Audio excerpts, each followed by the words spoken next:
This, where am I? Guchen woke up overwhelmed by scorching heat. Blinding sunlight spilled across his face. He raised one hand to shield his eyes and propped himself up with the other. His palm pressed against rough, damp wooden planks. The sound of ocean waves echoed right beside him. Guchen opened his eyes. An endless stretch of sapphire blue seawater extended all the way to the horizon. He was lying on a wooden raft. The raft measured only 4 meters square, constructed from dozens of thick logs bound together by ropes, rising and falling gently with the swells. Seawater seeped through gaps between the timbers, only to recede moments later. The back of his head rested upon a pair of soft legs. Guchen froze for 2 seconds and slowly lifted his gaze. A familiar face hovered above him. The girl's eyes were shut, long black hair cascading over her shoulders. Her white school uniform fluttered in the sea breeze. Even with her pale complexion, she was undeniably the girl who consistently topped the school's confession wall. Shen Xiaoman, the school beauty of Haicheng University, and his childhood friend who had grown up alongside him. As Guchen pushed himself upright, Shen Xiaoman stirred awake as well. She stared blankly at her surroundings for a moment. When she spotted Guchen, she snapped fully alert. Guchen, Xiaoman. Shen Xiaoman noticed his head still resting on her legs and gave him a shove. Sit up. Guchen rose to his feet, and the raft swayed sharply. Both steadied themselves, the faint shock on their features fading fast. In the center of the raft sat an old wooden barrel. Neatly arranged beside it were 2 packs of emergency rations, 2 bottles of fresh water, a tattered fishing rod, an iron hook attached to a rope, a stone knife, and a thin booklet. Shen Xiaoman searched every pocket and only pulled out a cafeteria meal card. We were still on campus just now, weren't we? Guchen remembered clearly. Afternoon classes, the two had just walked out of the teaching building, on their way to the cafeteria, when blinding white light engulfed the sky. The next thing he knew, he had woken up here.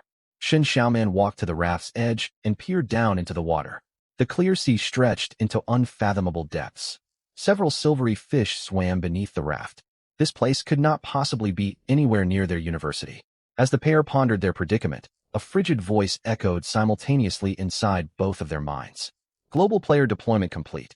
Welcome to the ocean survival world. Guchen's vision blurred, and a translucent blue interface materialized in mid-air. Total deployed population, 10 billion. All players are grouped into teams of 2, starting their survival journey across distinct newborn sea regions.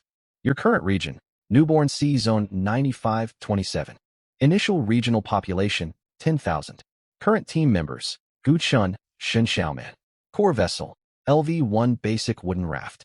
New player protection countdown, 23 hours, 59 minutes. Shen Xiaoman reached out to touch the panel, yet her fingers passed straight through it. What on earth? Ocean survival. Even novels wouldn't dare write something like this. Guchen continued reading the text on the interface. Ocean survival basic rules. 1. All humans worldwide have been transported. Injured individuals have received basic treatment, and children have been placed within dedicated novice zones. 2. Each team owns 1 core vessel, sharing its level, public storage, and daily fishing attempts. 3. Every team receives 5 system fishing attempts each day. Fishing yields random rewards. Higher vessel levels grant additional fishing chances. 4. Floating supply crates spawn randomly across the sea surface. No dangerous sea beasts exist within the newborn sea. Islands may contain resources, ancient ruins, and hazardous creatures. Exercise caution before landing. 5. Mentally speak system to open your interface. The panel displays player and vessel statistics, unlocking more functions as the vessel levels up. 6. Player combat protection is active for the first 24 hours within the newborn sea. Once protection expires, the system will not intervene in conflicts between players. 7. The newborn sea will close after 14 days. All teams must upgrade their vessels to qualify for passage to the next sea zone before the deadline. 8. Players remaining in the newborn sea once the 14th day ends will face a tide of sea beasts. Guchen silently thought the word system. A glowing panel unfolded in front of them, filled with all manner of information. This is the system? Shen Xiaoman rubbed her eyes. It seems so. From that announcement, we've been transported into this world and forced into this ocean survival game. Guchen scanned all the data displayed. The interface included a basic material crafting menu. Wooden cups, stone axes, simple spears, sun canopies, rainwater collection tarps, crude grills. Each item listed the materials required for crafting. The vessel upgrade page caught his attention most of all. LV-1 basic wooden raft LV 2 small fishing boat. Required materials: timber 60, rope 20, stone 10. Current materials: timber 0, rope 0, stone 0. Primary stage quest: upgrade your core vessel to LV2 before the end of the 3rd day. Quest failure penalty: the raft sinks, players eliminated. The raft sinks. Shin Xiaoman glanced out at the endless ocean, her face paling. First, we need to figure out how to gather supplies. Guchen picked up the worn fishing rod. Worn fishing rod. Quality: common. Durability: 20/20ths. Description: usable for system fishing. Low success rate, minor risk of line breakage. Information about the item surfaced automatically before his eyes. A new notification appeared. Basic rule announcement finished. Talent draw commencing soon. Every player receives 1 free talent draw. Talent ranks: ascending, F, E, D, C, B, A, S, SS, SSS. The air above the raft twisted, and a massive 2-meter spinning wheel gradually took shape. The wheel was split into countless tiny segments glowing with different hues. Grayish, white covered most of its surface. Gold, crimson, and rainbow light only flickered sporadically along the edges. Player Shin Xiaoman, please begin your talent draw. Shin Xiaoman looked toward Guchun. Me first. The system called your name. You think I can spin it for you? She rolled her eyes and pressed her palm to the wheel's center. The wheel spun rapidly. Countless streaks of light blurred together. Seconds later, the pointer slowed. It swept past dozens of gray segments before finally settling on a bright golden zone. Congratulations, player Shin Xiaoman. You have obtained a rank talent, Thunder Conduit. Talent effect: you can sense and manipulate electric currents and electromagnetic fields within a limited range. You may actively discharge arcs to deal damage and inflict brief paralysis on targets. Ability power, range, and precision improve as talent proficiency rises. Current proficiency: novice. A separate panel unfolded for Shin Xiaoman. Current abilities: current sensing. Detect noticeable electrical currents and electromagnetic fluctuations within a certain radius. Basic arc discharge. Release a short range lightning arc that deals lightning damage and may briefly paralyze targets. Warning: continuous talent use drains heavy stamina. Conductive environments such as seawater and metal expand the arc's range, yet make it harder to control. Thunder Conduit. Shin Xiaoman lifted her hand, trying to channel power following the instinct settling in her mind. A wisp of pale blue, white lightning flickered from her fingertips. Crack. The arc struck the iron hoop around the old barrel, sending tiny sparks flying. Guchun happened to rest his hand against the barrel edge, and a sharp tingle shot up his wrist. He pulled his hand back at once. Did you do that on purpose? I'm still learning to control it. Though she offered an explanation, amusement was clear in Shin Xiaoman's eyes. Still, it's decent. A combat-focused talent, so it's useful. She studied her fingertips, generating faint sparks again. Fair warning, I can only conjure this small amount right now. Don't expect me to win every fight. We'll practice over time. Hope you pull something strong too. As she spoke, the wheel reset. Player Guchun, please begin your talent draw. Guchun placed his hand on the wheel. It spun faster than it had for Shin Xiaoman. Shades of gray, green, blue, purple, and gold blurred into a dazzling ring. Moments later, rainbow light burst forth from the wheel's innermost section. The entire ocean shimmered in colorful radiance. The pointer ground to a halt. Congratulations, player Guchun. You have obtained the unique SSS rank talent, Hexdeck Spinner. SSS unique talent, Hexdeck Spinner. Automatically bound to your team's core vessel. Binding reward: 1 complimentary Hexdeck draw. Additional draw: earn 1 Hexdeck draw each time your core vessel levels up. Each draw presents 3 Hexdeck options of identical quality. You must select one. Each candidate slot has 1 independent refresh chance. A notification panel opened before Guchun. Hexdeck enhancements fell into 3 quality tiers: silver, gold, rainbow. Quality was determined randomly at the start of each draw, and all 3 candidates shared the same tier. Silver, 30% spawn chance gold, 30% spawn chance rainbow, 40% spawn chance. The highest tier rainbow quality held a higher probability than silver and gold combined. That was the true power of an SSS rank talent. Shin Xiaoman leaned forward to stare at his panel, eyes widening. Wait, how is this fair? Why did you get an SSS talent? I demand a reroll check. Guchun closed the panel casually. No loopholes here. We were both transported here. I pull SSS, and I get A rank. Does that make sense? Perfectly reasonable. How exactly? When has luck ever gone against me in draws? Shin Xiaoman instantly recalled the scratch off tickets they'd bought as children. Guchen won 200 yuan from a 10 yuan ticket. She spent 50 yuan and received nothing but losing slips. Later, the university cafeteria ran a free meal raffle. Guchen won on his first try, while she entered every day for a month without success. The memory made her cross her arms, annoyed. Go ahead, use your free initial hex deck draw. I want to see what this talent can do. She sat beside the barrel, watching him with a pout. Guchen opened his talent panel. The giant spinning wheel floating above the raft shrank into a hexagonal rainbow disc. Complimentary initial draw unlocked. Commence draw now. Start. The center of the disc lit up. Silver, gold, and rainbow light flickered continuously. Within seconds, silver and gold faded away, leaving only blazing rainbow radiance. Hex deck quality confirmed. Rainbow tier. Shen Xiaoman leaned forward involuntarily. Your first draw is maximum quality. 40% chance. It's not astronomically rare. Guchen looked at the 3 hexagonal options appearing one after another. Pearlescent Lotus. Quality, Rainbow. Type, Combat Buff. Effect, all skill and special ability damage dealt by team members can score critical hits. Base critical chance, 30%. Base critical damage, 150%. The first hex deck clearly favored late game combat. Right now, neither Guchen nor Shen Xiaoman possessed proper weapons. Even with Shen Xiaoman's lightning ability, picking this would be building for a distant future without immediate value. The second option lit up next. Hedge Fund. Quality, Rainbow. Type, Resource Operation. Effect, instantly gain 3,000 survival coins. Your survival coins generate 1% daily interest, capped at 100 survival coins per day.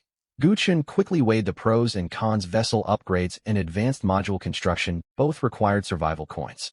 3,000 coins amounted to a massive fortune at the start. Steady daily interest made it ideal for long-term resource development. The third option appeared shortly afterward. Starting handgun. Quality, Rainbow. Type, Equipment. Effect, immediately receive a refined semi-automatic pistol, 3 spare magazines, and 90 universal pistol rounds. This weapon resists corrosion from ordinary seawater. Shen Xiaoman's eyes lit up. Pick the gun. It looks solid. Firepower beats nothing, Guchen nodded.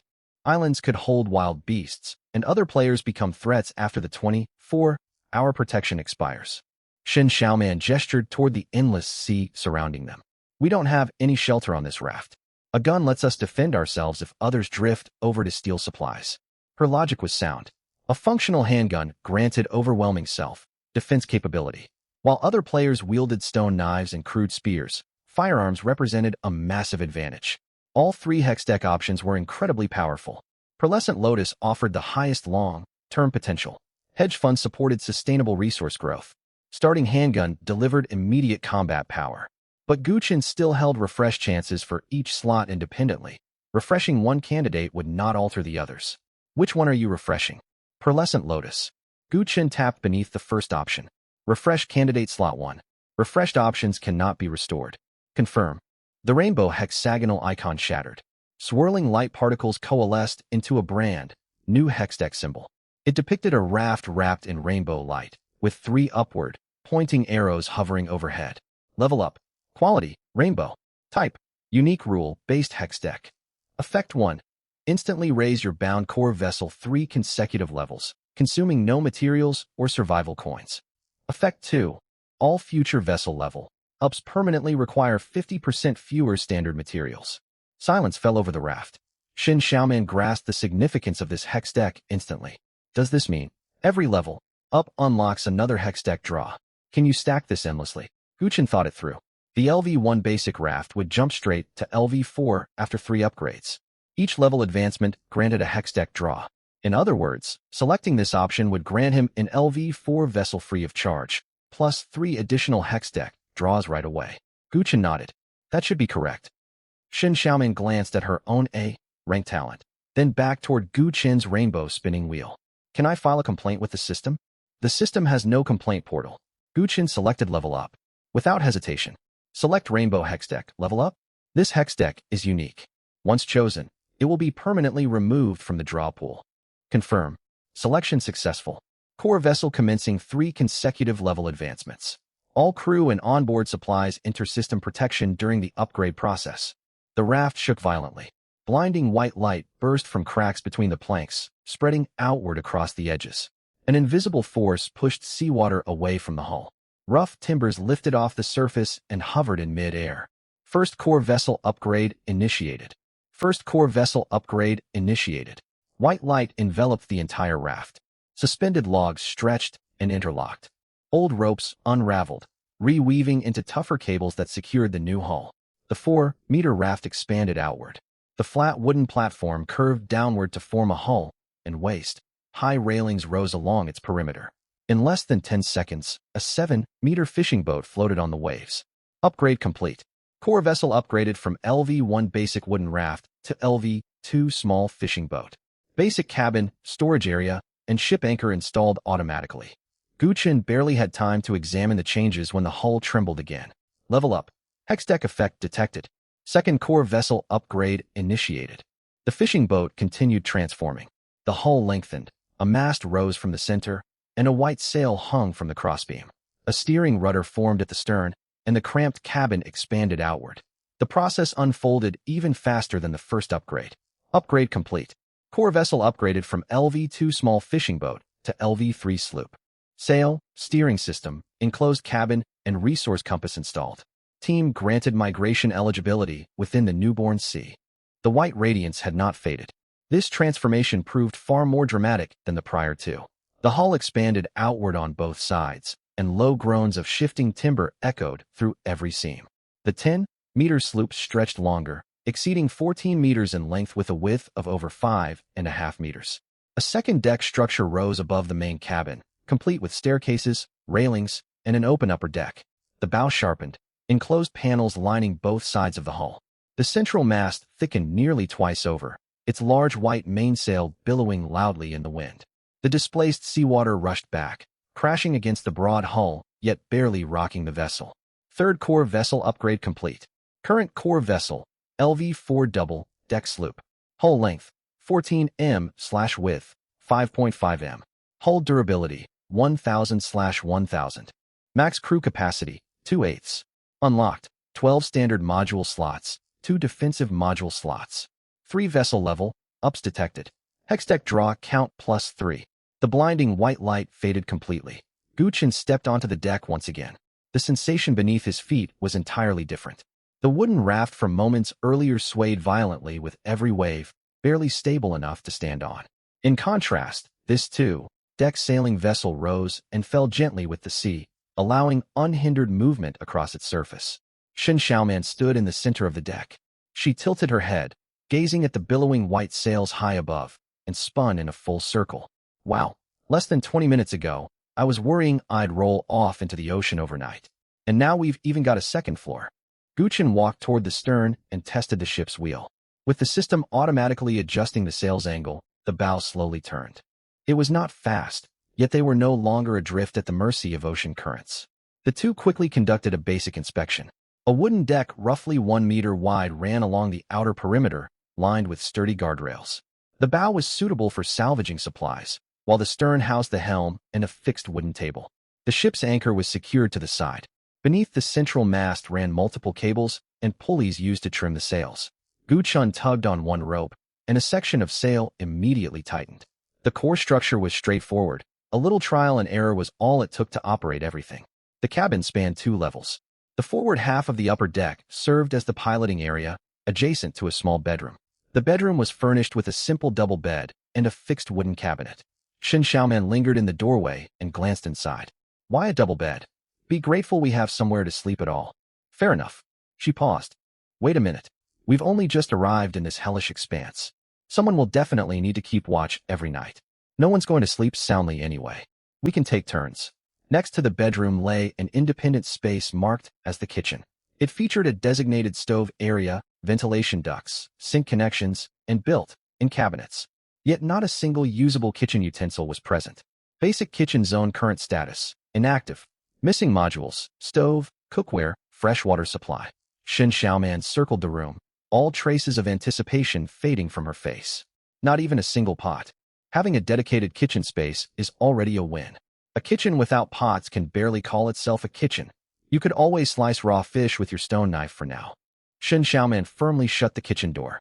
The lower level offered far more space. The left side held a dry storage chamber of nearly 10 square meters. The storage chamber was lined with rows of wooden shelving linked to their shared inventory. The right side functioned as an armory fitted with wall-mounted weapon racks and reinforced flooring. Every rack stood empty, without a single weapon in sight. Shen Xiaoman scanned the vacant shelves.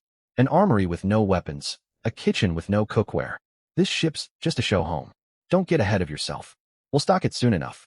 When they returned to the upper deck, 2 system notifications popped up simultaneously. Stage mission completed. Mission: upgrade core vessel to level 2 before the end of day 3. Mission rating: exceeded expectations. Team reward: timber times 20, rope times 10, stone times 5, fresh water 4L, emergency ration times 4, survival coins times 100. Stage mission completed. Mission: upgrade core vessel to level 3 before the end of day 7. Mission rating: completed ahead of schedule. Team reward: timber times 50, rope times 20, cloth times 10, stone times 10, fresh water 6L, emergency ration times 6, survival coins times 300. A batch of supplies materialized directly inside the lower storage room. Timber and stone were stacked neatly. Ropes and cloth were arranged on the shelves. 10 liters of fresh water were split between 5 sealed barrels. 10 emergency rations sat separately inside a wooden crate. Combined with their starting supplies, they would not run out of food or fresh water on the first day. Shen Xiaoman opened one barrel and peered inside. We get extra rewards for finishing missions early. The system's pretty generous. So now we're straight to level 4. Doesn't that put us way ahead of everyone else? Guchen shook his head. We've got the ship, sure, but no cookware for the kitchen, no water purifier, and 0 weapons. We can't rule out other players with combat-focused starting talents lurking in these waters who might target us. He paused and opened the hex augment roulette. Besides, we still have 3 draws remaining. Available draws remaining: 3. Shen Xiaoman's eyes lit up. Their very first draw had yielded a prismatic tier augment. Roll the upgrade. It transformed a rickety wooden raft into this 14-meter 2-deck sailing ship. 3 more opportunities waited. Think we'll pull another prismatic reward every time? The odds sit at 40%. Pulling 4 in a row is extremely unlikely. I don't believe that for a second. Shen Xiaoman folded her arms. When have you ever had normal luck with raffles growing up? Ignoring her comment, Gu Chun initiated the first draw. The hexagonal roulette materialized above the ocean surface. Silver, gold, and prismatic light flickered simultaneously as the wheel began to spin rapidly. First upgrade draw commencing. Silver, gold, and prismatic hues alternated across the spinning wheel. After several seconds, the silver and gold lights faded away entirely. Blinding rainbow radiance flooded the upper deck. Augment rarity confirmed. Prismatic. 3 hexagonal panels unfolded one after another. The Demon's Pact reduce all party members' maximum health to 1 HP. Immediately gained 10,000 survival coins. Shen Xiaoman gasped. Trading your life for money? That's insane. 10,000 survival coins is an enormous fortune, but with only 1 health point left, a simple fall on deck could kill us instantly. Gu Chun immediately shook his head. He would never touch such a gamble, no matter how lucrative the reward. The second option lit up next. Prosperous trade routes. Each time you conduct a full survey of an uncharted island for the first time in a day, receive an additional resource bundle matching the island's base resources. This would be great for long-term development, Shen Xiaoman frowned. But we don't know what lies around us yet. If we actively seek out islands, who knows what monsters we might run into? The risks were high, and potential gains uncertain. The third choice was Deep Sea Wanderer. All party members gain the ability to breathe underwater for 30 minutes. Swimming speed and stability while submerged are also increased. Underwater breathing feels useless right now. Shen Xiaoman leaned over to stare into the endless dark seawater and shuddered. I don't want to find out what's lurking down there. Gu Chun tapped the panel holding Demon's Pact. Reroll. Confirm reroll for slot 1. Confirm. The prismatic hexagon shattered, its particles swirling to reform. My Blade and Shield Hound's rarity. Prismatic type. Summon effect. Summon small blade. And Shield Hounds. Maximum summon cap of 20. The hounds can engage in combat and perform basic manual labor. Fallen hounds may be resummoned after a 24-hour cooldown. Shen Xiaoman blinked in surprise. This is perfect. They can fight and work. Summoned units mean extra manpower. Gu Chun made his decision without hesitation. The level 4 vessel had ample space, but relying solely on the 2 of them would leave them stretched thin when hauling supplies and keeping watch later on. These working combat Capable hounds solve their manpower shortage perfectly. We'll pick this one. Congratulations, you have obtained the Prismatic Hex Augment, My Blade, and Shield Hounds. Available draws remaining. 2. Guchen focused his mind and stepped into the open area of the deck. Light unfurled across the wooden planks. A half-meter tall creature wielding crude blade and shield materialized out of thin air. It tilted its head curiously. My blade and shield, it called out in a childish voice. Shen Xiaoman visibly relaxed and knelt down to observe it. Stand beside the entrance to the storage room. Guchen gestured toward the designated spot. The hound trotted over on stubby legs and stood rigidly upright, puffing out its chest. It really follows orders. Shen Xiaoman smiled warmly. We'll save so much effort with their help. It's far more than simple labor. Guchen looked toward what could one day become a small army and activated the second draw. This time, the wheel's glow settled on gold tier. Stargaze. Scan and reveal detailed map data covering a 10-kilometer radius surrounding you.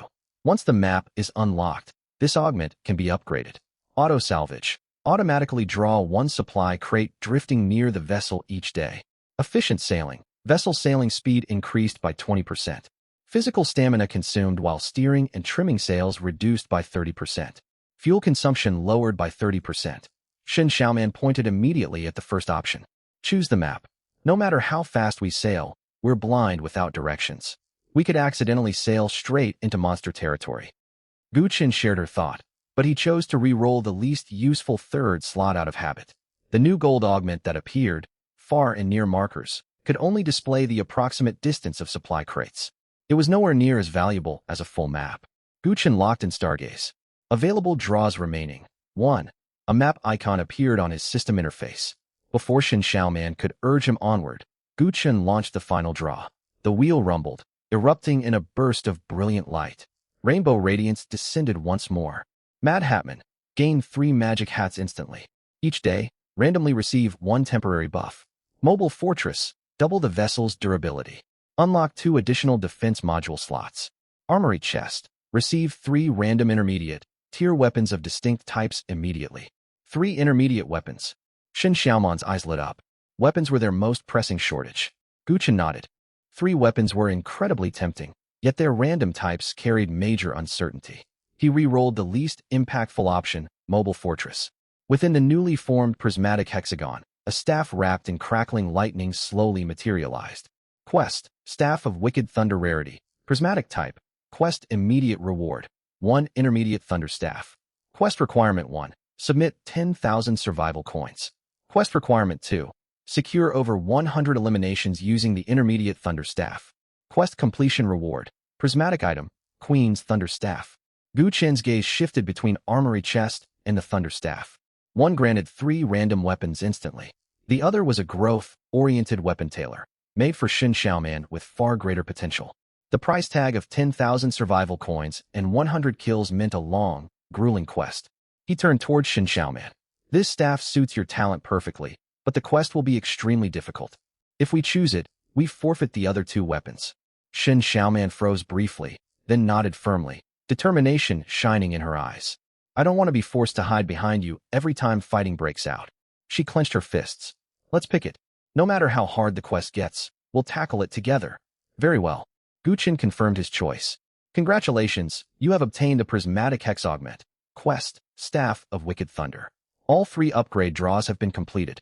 A dark staff descended amid rainbow light. It possessed a solid weight, its apex set with a dark blue crystal flickering with tiny arcs of electricity. Guchen handed the staff to Shen Xiaoman. She accepted it solemnly. The moment her fingers touched the shaft, the crystal blazed to life. Threads of electric current snaked along her forearms before settling gently, as if forming a bond with her. I can feel it, responding to me. Shen Xiaoman stroked the staff's surface, earnest and elated. Let's bring up the map first. She took a deep breath to refocus. We need to get moving quickly. Guchen nodded, walking over to the piloting station and opening the newly unlocked Stargaze interface on his system panel. Map unlocked. Stargaze upgrade requirements satisfied. Upgrade initiated. A pale blue light screen unfolded before Guchen's eyes. Centered on their ship, the waters within a 10-nautical-mile radius were rendered in sharp detail. The pale blue projection expanded completely. The 2-deck sailing vessel appeared as a white arrow at the center. It was surrounded by varying shades of blue representing open sea. Thin curved lines marked distinct ocean currents. A new notification appeared. Vessel confirmed upgraded to level 4. Stargaze augment upgraded. Current scan radius, 10 nautical miles. Large landforms and continuously moving targets can be marked. Full target details will unlock once you close the distance. Gu Chen's expression shifted. There's activity here. Shen Xiaoman leaned in, resting one hand on her thunder staff, and pointed toward the edge of the map. 4 green light markers were scattered across separate directions. The closest sat roughly 3 nautical miles away, the farthest nearly 5. All markers drifted slowly along disjointed paths. Gu Chen zoomed in on one target and observed its trajectory for a moment. The map only displayed markers and movement paths, offering no view of what the targets actually were. Judging by their slow speed, they could not be fast, swimming marine life. They far more resembled makeshift rafts or small boats propelled manually. Other players, most likely. They're this close to us. No matter how vast this ocean seems, encounters are inevitable eventually. Gu Chen felt no relief at discovering fellow survivors. The player protection buff would expire in less than a day. While strangers might keep their distance while supplies lasted, once food and fresh water grew scarce, even a single barrel of drinking water could spark violence. Their 14-meter deck sailing ship stood out dramatically in this early phase. If spotted, it would inevitably stir greed. Shen Xiaoman reached up to brush the crackling crystal atop her staff. I'd rather they steer clear and not pick a fight. We might hold our ground for now, but we'll be overwhelmed if they gang up on us. I've got the staff, and you have the blade, and shield hounds too.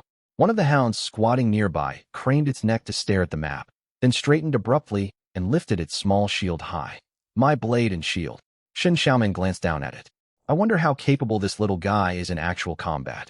The hound glanced at its stubby legs, then lifted its shield even higher. Shen Xiaoman laughed at the sight. Gu Chen's gaze moved past the green markers toward the northeast section of the map. Approximately 8 nautical miles away, a massive gray outline occupied the corner of the projection. Unknown large resource island detected. Distance, roughly 8 nautical miles. Resource types, unknown. Terrain structure, unknown. Dangerous creatures, unknown. Approach to unlock further intelligence. Shen Xiaoman leaned closer, excitement rising. A large resource island. An island that size must hold plenty of timber and stone. There might even be freshwater sources. It could also be swarming with wild beasts. Gu Chen attempted to select the island marker, yet only an unidentifiable gray shadow appeared.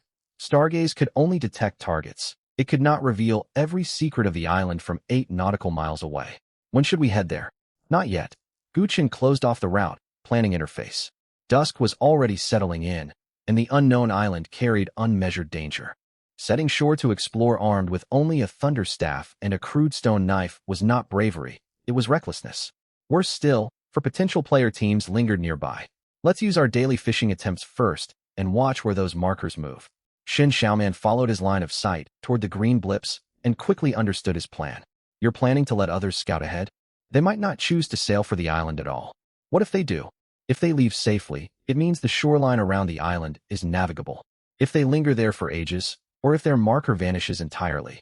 Gu Chen did not finish the sentence. Shen Xiaoman fell silent for a beat, then turned to study him. Gu Chen, I never realized how calculating you could be. Staying alive matters more than being honorable. All right then. You handle the schemes, and I'll handle looking good. The island exploration would wait, yet daily resource opportunities could not be wasted. A level 4 vessel unlocked 10 shared system fishing attempts each day, though they still only possessed the single fishing rod they started with. Gu Chen carried the worn fishing rod to the stern and cast the line into the sea. His technique was far from polished. The hook hit the water with an overly large splash. Shen Xiaoman crouched beside him, leaning on her staff, and started giving pointers after only a few seconds of watching. Relax your wrist. You just hurled that thing like a spear. You know how to fish? I may not have eaten fish, but I've seen people fish plenty of times. The fishing line suddenly pulled taut. Gu Chen reeled it in quickly. A palm-sized gray sea fish landed on the deck, thrashing violently against the wooden planks. One blade, and Shield Hound immediately sprinted forward and wrapped its arms around the slippery fish, only to get knocked into a spin by its flailing tail. It shook its head, clutched the fish tighter, and trotted toward the kitchen. Gu Chen passed the rod over to Shen Xiaoman. Your turn, expert. Watch and learn. Shen Xiaoman set down her staff and mimicked his casting motion. The hook traced a graceful arc through the air. Then it snagged directly onto the sail rigging rope. A heavy silence hung in the air for 2 heartbeats. Shen Xiaoman stared upward at the suspended hook, her confidence steadily draining away. Guchen walked forward and wordlessly untangled the hook for her. The wind threw it off. Shen Xiaoman defended herself. MHM. What's that MHM supposed to mean? It means keep trying. Shen Xiaoman cast the line again. This time the hook splashed properly into the ocean. She waited nearly a full minute before yanking the rod upward. The hook came back empty.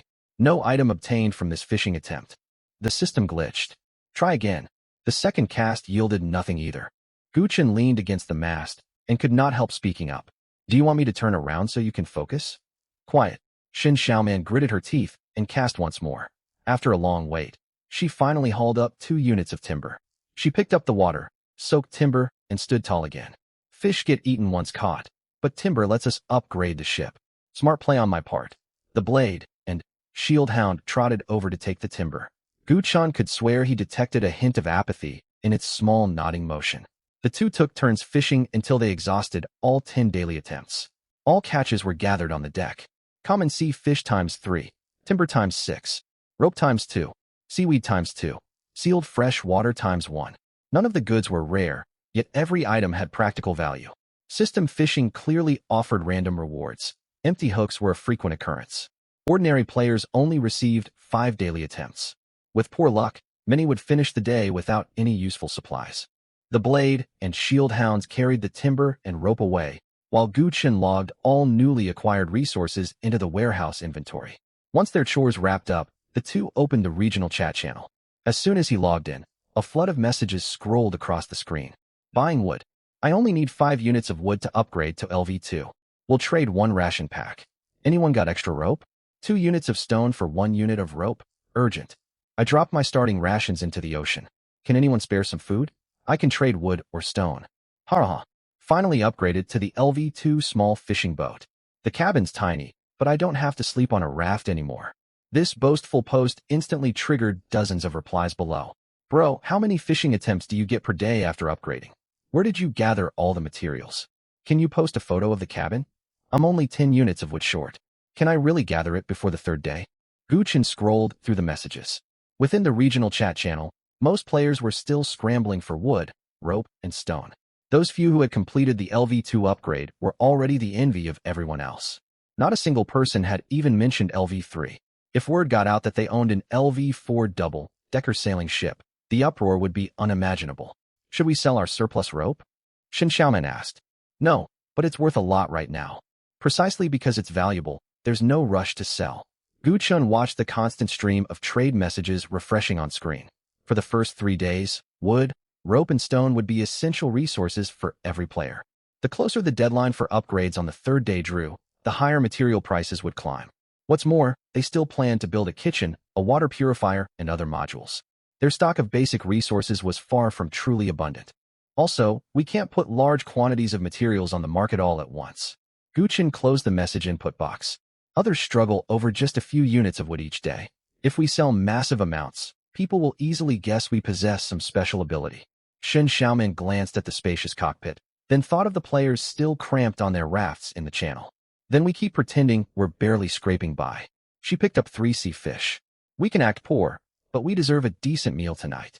The kitchen already had space reserved for a stove and a smoke vent, but it was not yet functional. Guchen opened the basic crafting interface.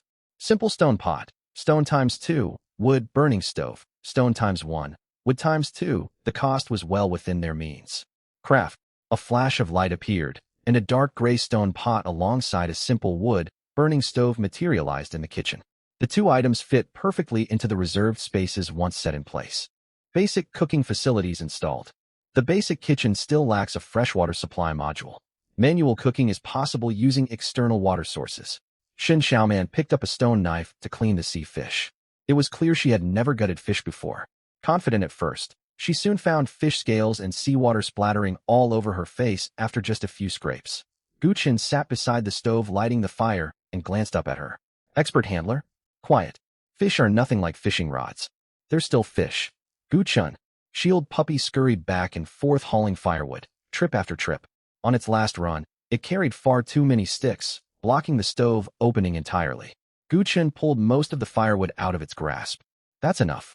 Shield Puppy stood rooted to the spot, clutching the remaining timber, seemingly confused. Shin Xiaoman paused, scaling the fish, and looked over at it. Is it scared you'll think it's useless? Gu hesitated for a moment, then took one more stick from its arms and tossed it into the fire. You can add this one too. My shield. Shield Puppy perked up instantly, then trotted happily to store the leftover firewood in the storage hold. Once the 3 fish were cleaned, Shin Xiaoman placed the fillets into the stone pot. Gu retrieved a 1-liter bottle of fresh water from their reserves. He twisted off the cap, and clear water poured into the pot. Nearly the entire liter was poured out to barely submerge the fish, leaving only a shallow layer of liquid at the bottom of the bottle. Shin Xiaoman stared at the almost empty container, feeling a twinge of regret. This pot of fish soup really costs a fortune. We have enough fresh water to last a few days, but we have to find a steady source soon. Gu set the half-empty bottle aside.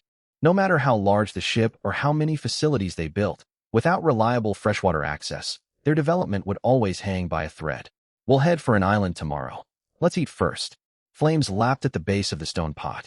Before long, the water inside began to boil, and the fish flesh gradually turned pale white. Rich, savory aromas drifted out through the smoke vent onto the deck, carried away by the evening sea breeze. Shin Xiaoman lifted the lid, and the fragrant steam washed over her. She closed her eyes contentedly. A shame we have no salt. The seawater has salt in it. Go ahead and take a sip then. Forget I said anything. Inside the kitchen, Shin Xiaoman filled the first bowl of fish soup. The broth was far from creamy white, lacking salt or any seasonings, with chunks of fish resting quietly at the bottom. By any standard, it looked unrefined. Yet after the dimension shift, hours under the blazing sun, and endless work, this steaming bowl of soup looked incredibly tempting. Shin Xiaoman lifted the stone pot, while Gu grabbed 2 stone bowls and the remaining ration packs. They climbed the stairs to the open-air second-story deck. A fixed wooden table stood at the stern, with a long bench serving as a makeshift dining area. The sun had already dipped just above the sea's horizon.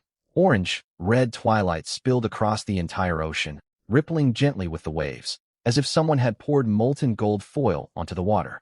Thin distant clouds blazed fiery red, and the white sails were bathed in warm light.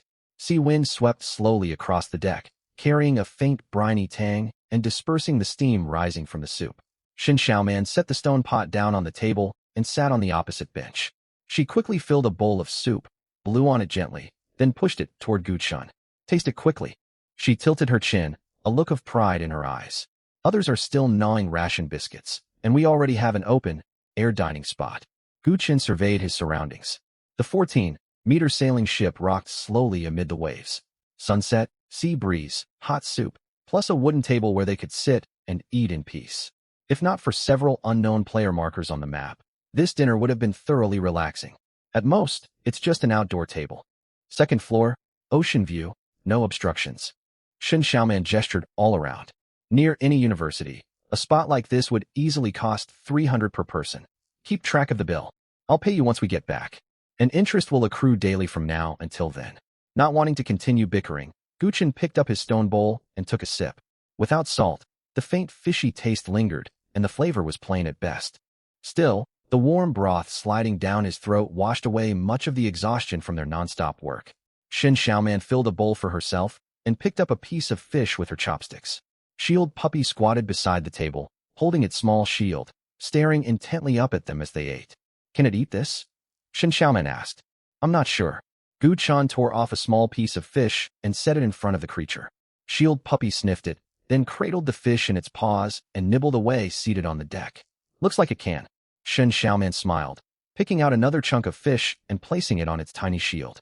1 human, 1 woman, and 1 summoned creature sat on the second-story deck, eating their first hot meal since arriving in this world amid the ocean wind. The sun sank lower and lower below the waves.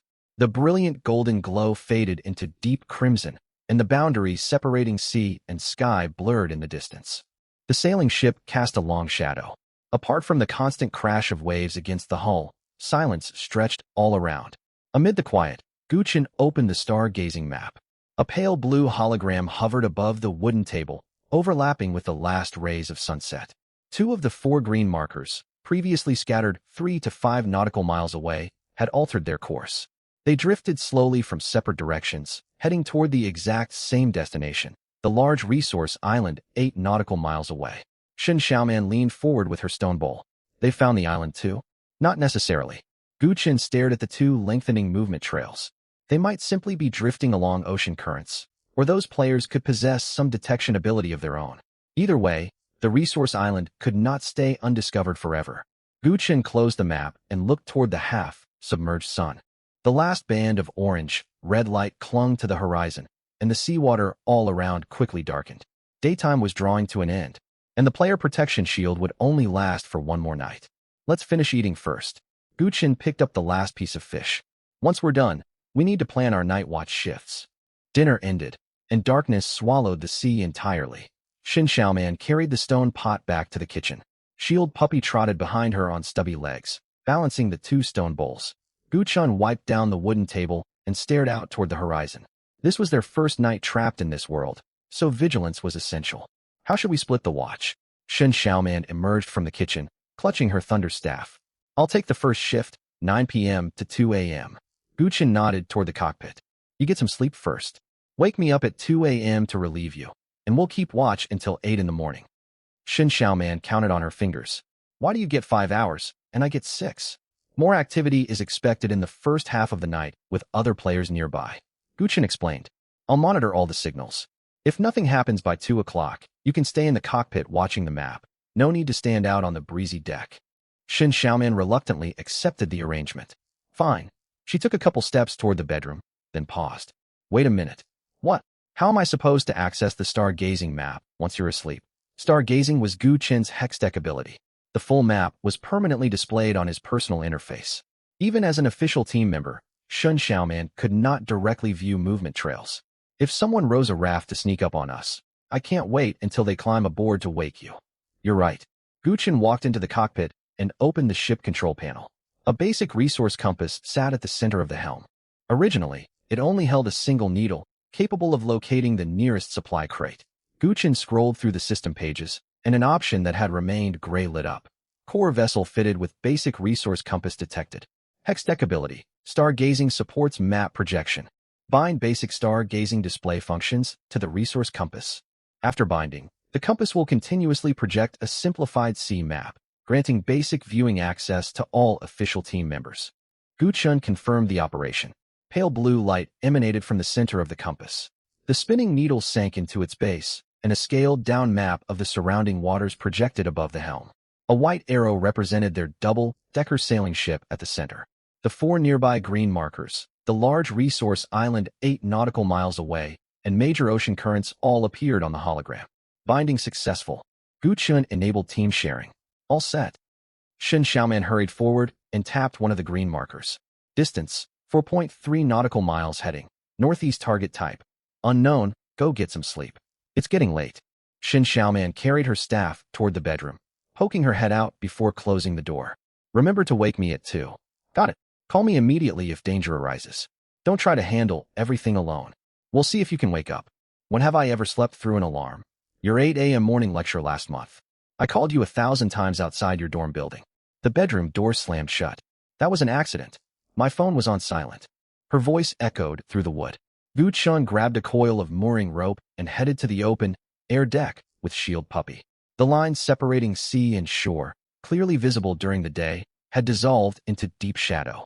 There were no electric lamps or torches aboard the ship. He was about to check the sails in the dark when silver light bloomed on the far horizon. An enormous full moon rose directly ahead. Almost simultaneously, 2 more moons emerged from the left and right horizons. 3 moons hung in the sky together. The largest one glowed brilliant silver, white. The other 2 were smaller, veiled in faint blue and pale purple halos respectively. 3 streams of moonlight poured down onto the ocean surface. Silver light shimmered along every wave crest and vanished as the swells rolled downward. White sails, wooden railings, and the tall mast were all draped in cold luminescence. Gu Chen glanced down. On the deck, 3 separate shadows of himself overlapped, stretching off in different directions. He stared up at the sky for a long time. Shield Puppy paid no attention to the celestial oddity. It trotted to the ship's railing and peered down at the seawater, then ducked under the wooden table to check for hidden supplies. A thought crossed Gu Chen's mind. 19 clusters of colored light descended onto the deck. Small creatures wielding short blades and shields emerged from the glow, soon filling half the deck. My shield. 20 voices shouted in unison, carrying far across the ocean. Guchen fell silent for a moment. From now on, respond with received. My shield. Never mind. Guchen split them into 5 squads. For stationed at the bow, stern, port, and starboard railings. 2 guarded the stairs leading to the cockpit. The final 2 would patrol alongside him. He had no reason to leave this ready crew idle for night watch duty. Guchen made a full inspection with 2 shield puppies. The anchor was secure. Sails and mooring lines showed no slack. All supplies on deck had already been stowed inside the shared storage warehouse. An eerie quiet hung over everything. Other than waves hammering against the hull, the only occasional sound was the creak of rigging pulling against the ropes. Guchen returned to the cockpit. The regional chat channel remained bustling.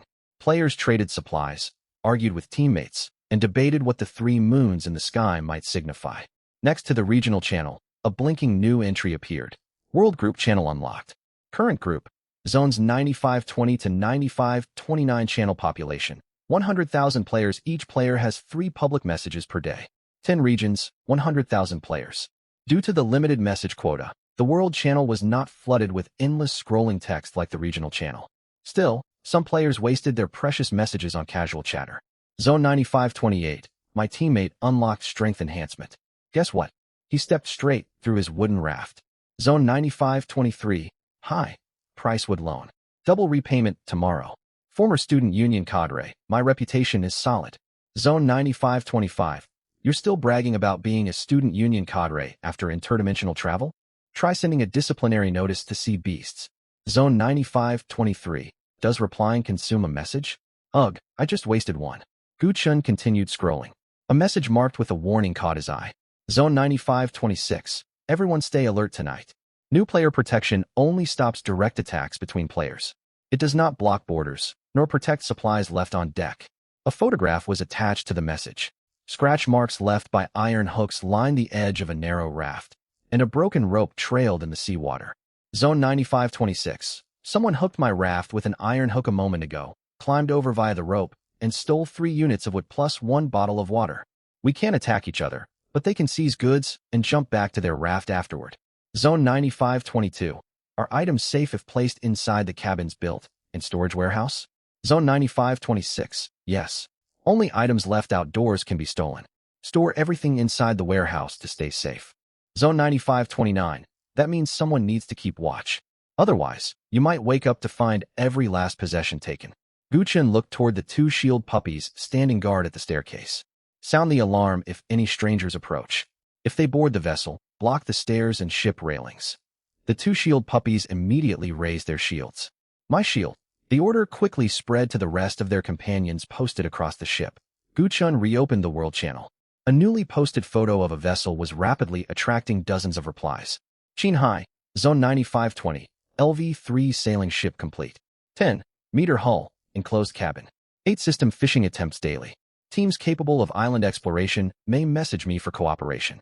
In the photo, a short-haired man stood at the bow of the ship. Behind him, white sails were fully unfurled. 2 iron-propped spears leaned against the cabin doorway. He hit LV-3 on the very first day?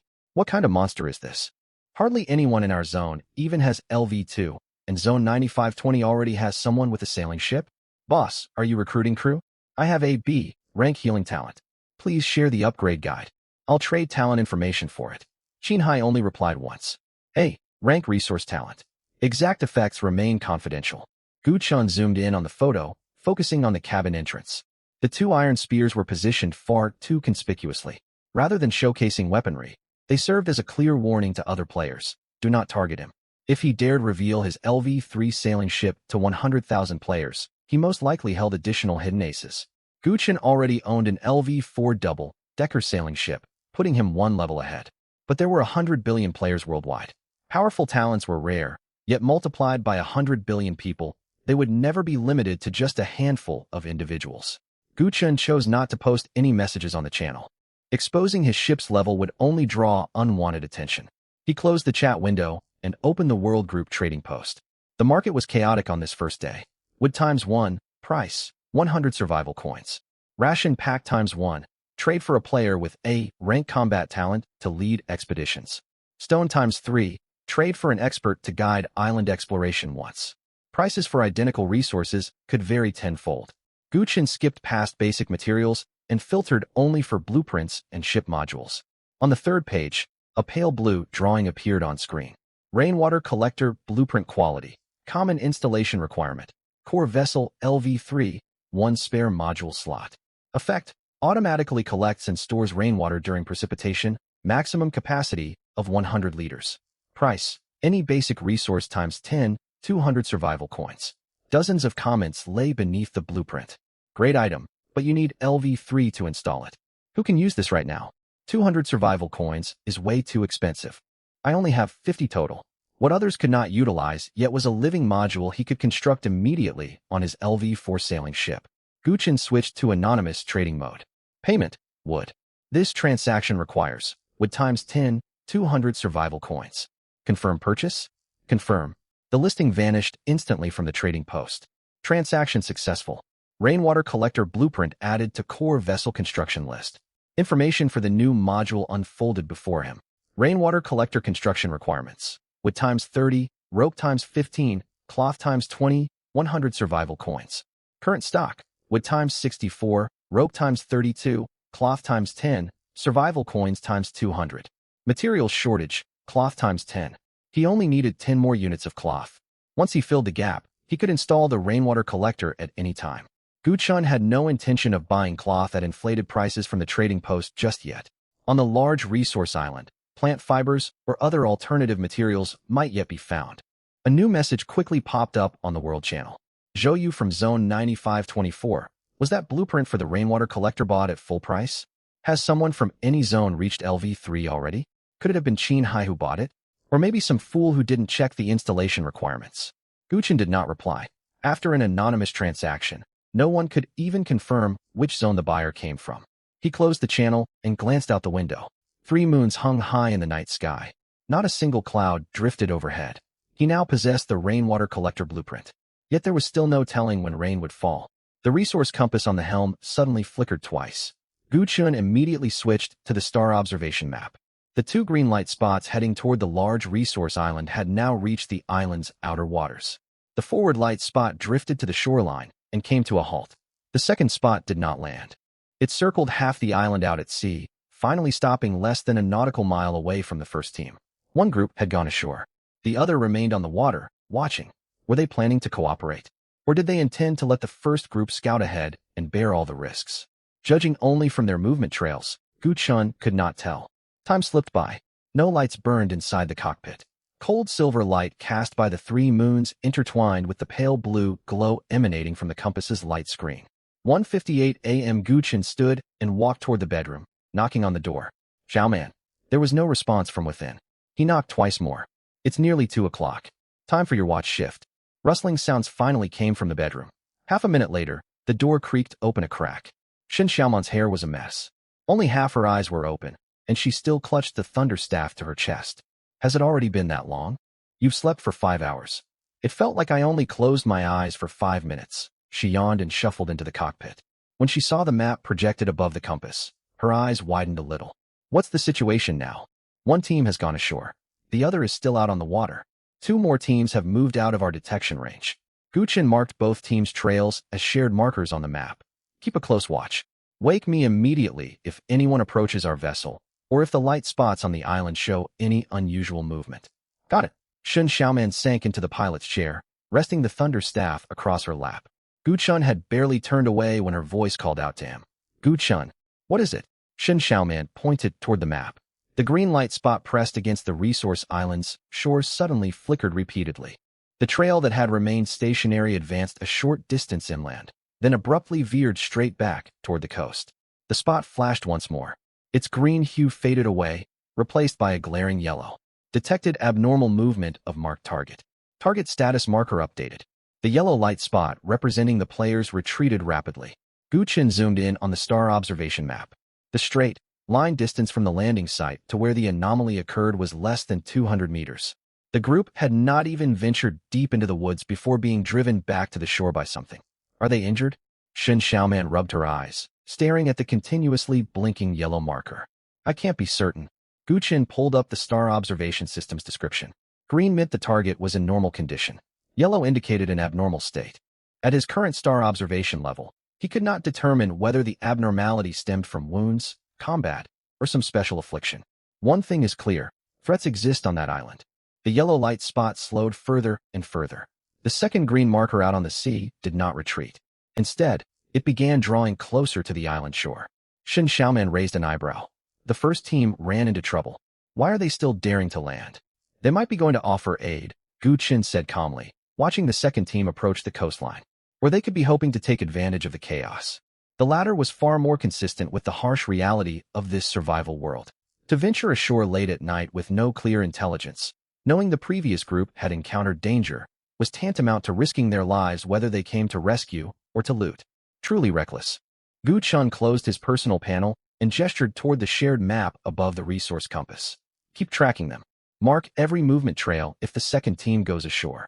You're actually heading back to sleep? Shen Xiaoman propped herself up with the thunderstaff, surprised.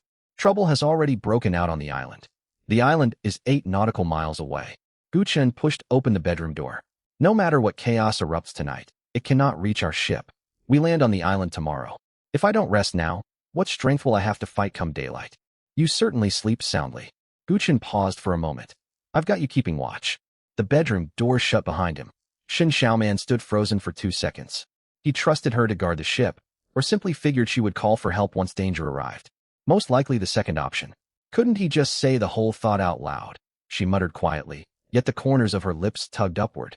Shen Xiaoman settled back into the pilot's chair, the thunder staff across her thighs, and continued monitoring the map. The yellow light spot belonging to the first group retreated all the way to the shore and stopped near their landing position, its blinking growing more frequent. At that moment, the second green marker reached the coastline. It circled the first team's raft, hesitated for less than 10 minutes, then officially entered the island's boundaries. Shortly afterward, its green color also turned yellow. They really went ashore. Shen Xiaoman tapped her fingers lightly against the console. The map could not display what unfolded on land. She could only see the 2 yellow markers moving quickly along the island's outer edge. One suddenly charged toward the woods and then froze in place. The other traveled a short distance along the coast before also coming to a standstill. She waited nearly half an hour longer, yet neither marker shifted again. Shen Xiaoman left one shield hound beside the resource compass and pointed at the map. Come fetch me right away if the light spots move again. The shield hound raised its wooden shield. My shield. All right, at least you listen better than Gu Chun. Shen Xiaoman took her staff and climbed up to the open, air second-floor deck. The 3 moons hung low above the sea, and the night wind carried a sharp, salty chill. She glanced down at the thunderstaff in her grasp. Gu Chun trusted her to guard the entire vessel. She could not afford to merely sit and wait to raise the alarm once danger showed itself. Shen Xiaoman tightened her grip on the staff. Available spell to channel, lightning arrow. A vague sense of spell-casting guidance flowed into her mind. She closed her eyes and followed that intuition to channel the lightning energy within her body. Scattered electric currents converged toward the crystal atop the staff. The deep blue gem lit up little by little. Thin arcs of electricity crawled upward along the staff, compressing tightly around the crystal. When the power reached its critical point, Shen Xiaoman's eyes flew open. A bolt of blue, white lightning erupted from the staff. Crack. The sea 30 meters away burst into brilliant light. Electric arcs exploded across the water, sending up a spray of silvery, white foam and startling several fish swimming beneath the waves leaping above the surface. Shen Xiaoman stared at the staff, stunned for a few seconds. It worked? The thunder staff automatically stabilized the erratic electric currents. The entire casting process felt even easier than summoning small, loose arcs of electricity from her fingertips. Hearing the commotion, the shield hound stationed in the cockpit trotted up the deck on short legs and stared up at her. My shield. Shen Xiaoman lifted her chin proudly. You think that was impressive? My shield. Good taste. She attempted to cast lightning arrow a second time. The second lightning bolt traveled only a dozen meters before plunging into the sea, and a stifling ache spread across her chest. Channeling spells consecutively drained far more energy than casting basic electric arcs. Shen Xiaoman promptly stowed the staff, choosing not to practice further. They would venture onto the island tomorrow. Exhausting herself now would only become a burden for Gu Chun. She returned to the cockpit and sat down before the resource compass. Continue keeping watch. The shield hound raised its shield once more. My shield. 8 a.m. A soft knock sounded at the bedroom door. Guchen opened his eyes to find daylight fully flooding outside. It's 8 o'clock. Shen Xiaoman leaned against the doorway, yawning, faint dark circles beneath her eyes. Both light spots vanished later on. Guchen stepped into the cockpit. Only 2 broken movement trails remained along the shore of the resource island. The player markers had disappeared entirely. When did they vanish? The first one around 5 in the morning, the second close to 6. Did the second team make landfall? They did. Shen Xiaoman pointed to the 2 trails on the map. I suspect they planned to scavenge whatever the first group left behind, only to get trapped themselves. Guchen did not jump to conclusions. The player protection period was still active. Direct harm between participants was impossible, but they could compete over supplies or intentionally lure the island's hazards toward rival groups. It was also possible the 2 teams formed a temporary alliance and still failed to escape. Intelligence remained far too limited. The only certainty was that deadly threats lurked even on the island's outskirts. Are you exhausted? I'm fine, I can keep going. Go back and get more sleep. Guchen minimized the map and walked to the ship's helm. I'll wake you when we near the resource island. You're really set on going? Shen Xiaoman's drowsiness faded slightly. 2 teams went missing on that island overnight. They landed in darkness, with no visibility and no advance information. Guchen untied the rope securing the rudder. We move in daylight. We have the star observation map, weapons, and 20 shield hounds. Knowing danger exists is far safer than charging in blindly. Moreover, with both teams gone missing, the island's resources had yet to be hauled away. Shen Xiaoman studied him for 2 seconds before nodding. Call me when we arrive. Understood. Try to be gentle when you wake me up. We'll see. Shen Xiaoman headed back to the bedroom with her staff. Before closing the door, she added one final remark. I kept getting empty fishing rods yesterday because of system lag. It wasn't my fault. Guchen unfurled the mainsail. Get some rest. The 2-deck sailing vessel turned course, riding the ocean current toward the large resource island 8 nautical miles away. Once the heading stabilized, Guchen opened the regional chat channel. After the first night, the price of fresh water had climbed noticeably. 8 units timber and 5 units stone in exchange for 1 bottle of water. 10 units timber for 1 liter, urgent need. Does anyone own a blueprint for a stable freshwater source? Name your price. Everyone's initial water reserves were quickly depleting. In a few more days, players without reliable freshwater access would grow even more desperate. He urgently needed to obtain the 10 units of cloth required for the rainwater collector. Guchen closed the chat channel and walked over to the fixed wooden table at the stern. Unknown threats awaited on the island. Before landing, he needed a melee weapon better suited for hacking and slashing. Simple wooden, handled stone axe crafting materials. Timber times 2, stone times 2, rope times 1. Craft. Materials vanished from the shared storage. A flash of light appeared, and a nearly half-meter stone axe materialized on the table. Its roughly ground stone edge was not razor-sharp, yet far heavier than a stone knife. Rope wrapped around the wooden handle prevented slipping during swings. Simple wooden, handled stone axe quality. Common durability. 30/30ths note. Suitable for logging and melee slashing. Do not attempt to strike metal targets. Guchen gripped the handle and swung the axe twice to test its weight. It felt perfectly balanced. Whether cutting trees or fighting creatures on the island, it outperformed the stone knife. The sailing vessel traveled for nearly 2 more hours. The outline of the large resource island finally appeared along the horizon. Dense woodland covered most of the landmass. Wide stretches of pale gray rock littered the coastline, and tall trees grew all the way down to the sandy shore. 2 damaged rafts lay stranded on the eastern shallows. One raft's ropes had snapped, with planks drifting scattered in the seawater. The other sat half-submerged at the edge of the beach. Dark red stains marked its boards, and a tattered blood-stained scrap of cloth hung from its railing. As the ship drew closer, the gray shadows on the star observation map receded. Forests, beaches, rocky reefs, and inland highlands gradually became visible. Detailed information for the large resource island unlocked. Island resources: timber, stone, plant fiber, small freshwater reserves. Hostile entities detected. Goblin times 12. 12 red light spots materialized on the map. 7 clustered deep within the woods. The remaining 5 scattered along the island's outskirts, 3 of them patrolling near the shore. Guchen quickly knocked on the bedroom door. We've arrived. The door opened soon after. Shen Xiaoman's hair remained disheveled, but her eyes were fully awake, and she held the thunderstaff firmly. Where are the enemies? 12 goblins. I have to fight 12 of them right after waking up? You sure know how to schedule things. She stepped up to view the star observation map. Spotting the two wrecked rafts on the shore, all traces of sleepiness vanished. What happened to the people from last night? The rafts are still here. Gu Chen glanced at the bloodstains on the sand. They are gone. The smile faded from Shun Xiaoman's face. Gu Chen steered the sailing vessel around the reefs toward a stretch of gentler beach. At the same time, he summoned all 20 shield hounds onto the deck. 20 half-meter, tall little creatures lined up neatly in 2 rows, each gripping a short blade and wooden shield.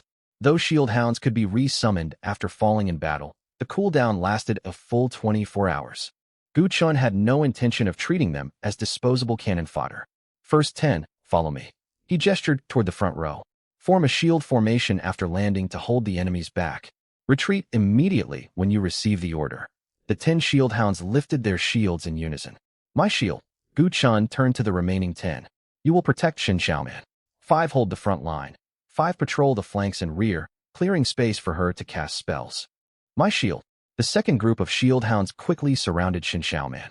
5 formed a shield wall directly in front of her, while the other 5 spread out to guard the sides and rear. Shen Xiaoman stared at her newly formed guard unit. Am I commanding a personal retinue now? They exist to keep you safe. Gu Chen tucked his stone knife at his waist and tightened his grip on the stone axe. Stay behind the shield formation and fire lightning arrows. Do not let the goblins close in. Understood. Shen Xiaoman did not act recklessly. Her practice the previous night had made her well aware of her current limits in control and stamina. Staying back to deal damage behind the shield wall was her optimal position. The sailing vessel slowly drifted ashore. As soon as Gu Chen lowered the boarding ladder onto the sand, a system panel unfolded before both of them. Side quest activated. Clear the large resource island. Quest objective. Eliminate all goblins on the island. Current progress. 0/13. Quest reward. 500 survival coins. Timber times 30. Stone times 20.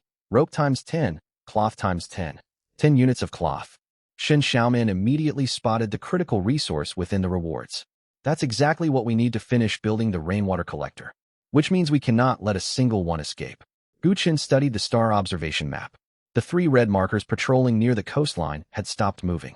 A split second later, they all changed direction, rushing toward the beach where the ship had landed.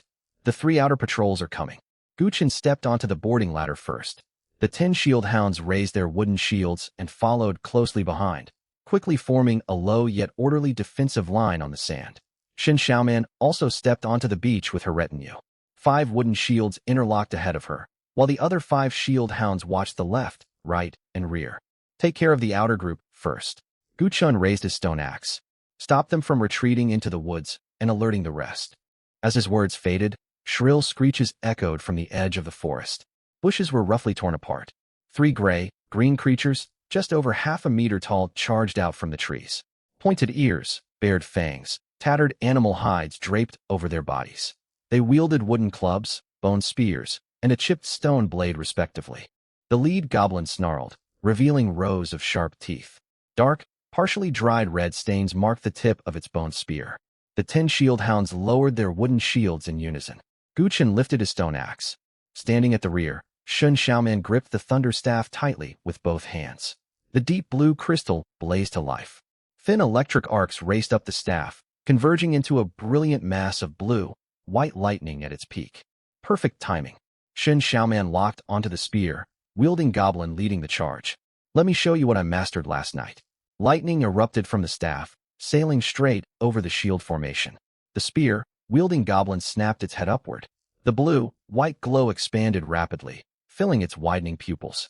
The bolt of blue, white lightning soared over the shield line and struck the spear, wielding goblin square in the chest. Crack! Electric arcs exploded across its tattered hide. The goblin stiffened instantly, its forward charge grinding to a halt, and its bone spear lurched sideways. Lightning arrow strikes. Lightning damage dealt, 24. This damage ignores ordinary defense. Target enters brief paralysis. Common goblin, ATK 5, Def 5, HP 26/50. Frontline advance. Separate the other 2. Gu Chen charged forward with his stone axe. The 10 shield dogs beside him instantly formed a half. Arc 6 wooden shields held the front, while the remaining 4 flanked left and right, cutting off the other 2 goblins. Another 10 surrounded Shen Xiaoman, shields facing outward, leaving only the space directly ahead open for her spells. Gu Chun swung his axe and hacked the spear, wielding Goblin's shoulder. As 10 damage values popped up, for short blades followed closely. Common goblins only had 5 defense, while each shield dog boasted 10 attack. Every slash chipped away 5 HP. Before the spear goblin could break free from paralysis, its health bar emptied, and it let out a shriek before collapsing onto the beach. Quest progress, January 13th. The 2 remaining goblins flailed with wooden clubs and chipped stone blades. Their weapons only left faint white scratches on the wooden shields. With merely 5 attack, they could not break the shield dog's 10 defense. Each strike dealt a minimum of 1 damage. Gu Chun held the shield formation from closing in all at once. Instead, he ordered the shield dogs to steadily tighten the encirclement. Wooden shields blocked escape routes, and short blades stabbed through gaps in turns. Whenever a goblin tried to break out, a stone axe struck for 10 damage head-on. In less than a minute, silence returned to the beach. Quest progress, March 13th. Xin Xiaoman walked over gripping her thunderstaff. Her expression stayed calm, yet she could not suppress the tug at the corner of her mouth. Is this actual combat? How does it feel? It's nothing special. She tilted her chin upward. Child's play. Gu Chun glanced at her faintly trembling fingers. I didn't expect you to get this hyped. Xin Xiaoman quickly tucked her hands behind her back. It's my first time fighting live targets. I'm just rusty. My next shot will be far more accurate. I look forward to your performance. Gu Chun chose not to expose her. He opened the astral observation map. The 3 red dots along the coastline had vanished. 9 more scattered deep within the woods, 3 of them glowing noticeably darker. Maintain formation. We'll pick off isolated targets first. 10 shield dogs marched forward with Gu Chun at the vanguard, while the other 10 kept encircling Xin Xiaoman. The 2 followed the route marked by astral observation into the forest. Sunlight was soon blocked by overhead branches, leaving only flecks of light scattered across decaying leaf litter. 2 patrolling common goblins rounded a bush, only to be met by 6 wooden shields surging forward. They spun to flee, yet another 4 shield dogs emerged behind them. Block the left passage, push inward from the right. The 2 shield formations closed simultaneously. Gu Chun guarded the gap on the flank, fending off any goblins attempting to break free with 2 axe strikes. Short blades rained down, and half a minute later, 2 more red dots faded. Quest progress, May 13th. For more common goblins split into 2 groups, lying in ambush on either side of the path leading deeper into the island. But their positions were clearly marked on the astral observation map. Gu Chun led his troops to circle the ambush from the side and trapped one group with the shield formation. When the second group rushed out, the bodyguard unit around Xin Xiaoman shifted sideways. 5 wooden shields slammed onto the ground, cutting off their reinforcement route. Clubs and stone blades hammered against the shields with dull thuds, unable to pierce the formation. After more than a dozen brief exchanges, the 4 goblins fell one after another. Only 2 shield dogs sustained minor HP losses. Quest progress, September 13th. How are you commanding them so smoothly? Even better than our military training instructor. Xin Xiaoman followed behind and asked. The instructor commanded college students. What's that supposed to mean? Gu Chun glanced at the neatly moving shield formation. Shield dogs obey orders better than college students. The 10 frontline shield dogs raised their shields in unison. My shield dogs. Xin Xiaoman fell silent for 2 seconds, unable to find a retort. If Zhuge Liang had commanded 100,000 shield dogs, he might not have failed the northern expeditions. LOL.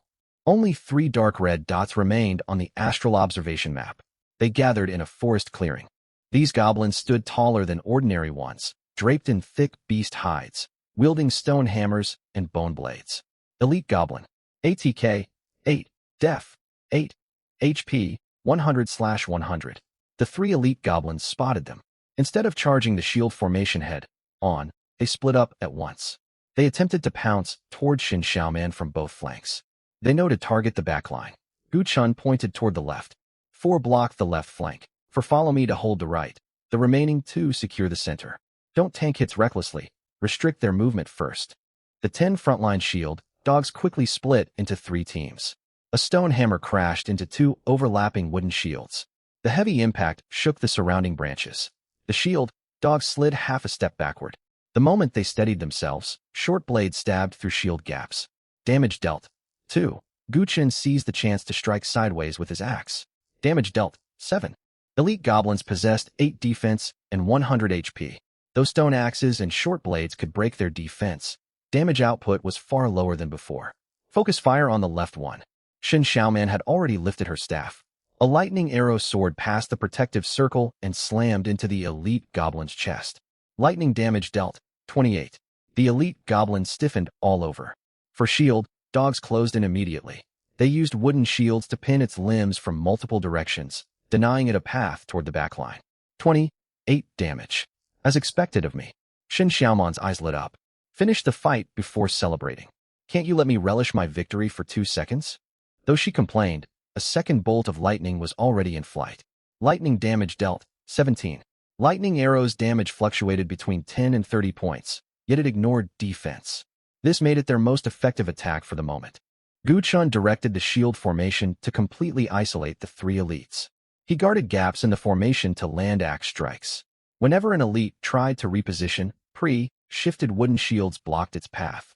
Another lightning strike landed, and the elite on the left collapsed first. The remaining 2 failed to break through the encirclement.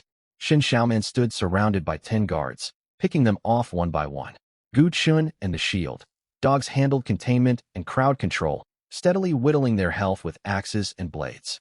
Bolts of lightning lit up the clearing repeatedly, casting flickering shadows of the combatants. Every high damage strike, close to 30 points, sped the battle forward dramatically. When the last elite fell, Shin Xiaoman had to lean on her staff to stay upright. Sweat soaked her forehead. Her chest heaved violently, and her right hand gripping the staff trembled from exhaustion. Gu Chun quickly checked his units. All 20 shield dogs survived. Only 5 had lost small amounts of HP. Common goblin times 9 slain. Elite goblin times 3 slain. Quest progress, December 13th. Wait, something's wrong. Gu Chun scanned his surroundings instinctively. Fall back outward. What's going on? The astral observation only detected 12 targets from the start, but the quest requires 13. Gu Chun rechecked the map. We overlooked something. The last one might be a boss. A piercing roar suddenly echoed in their minds. The astral observation map flooded with warning red light.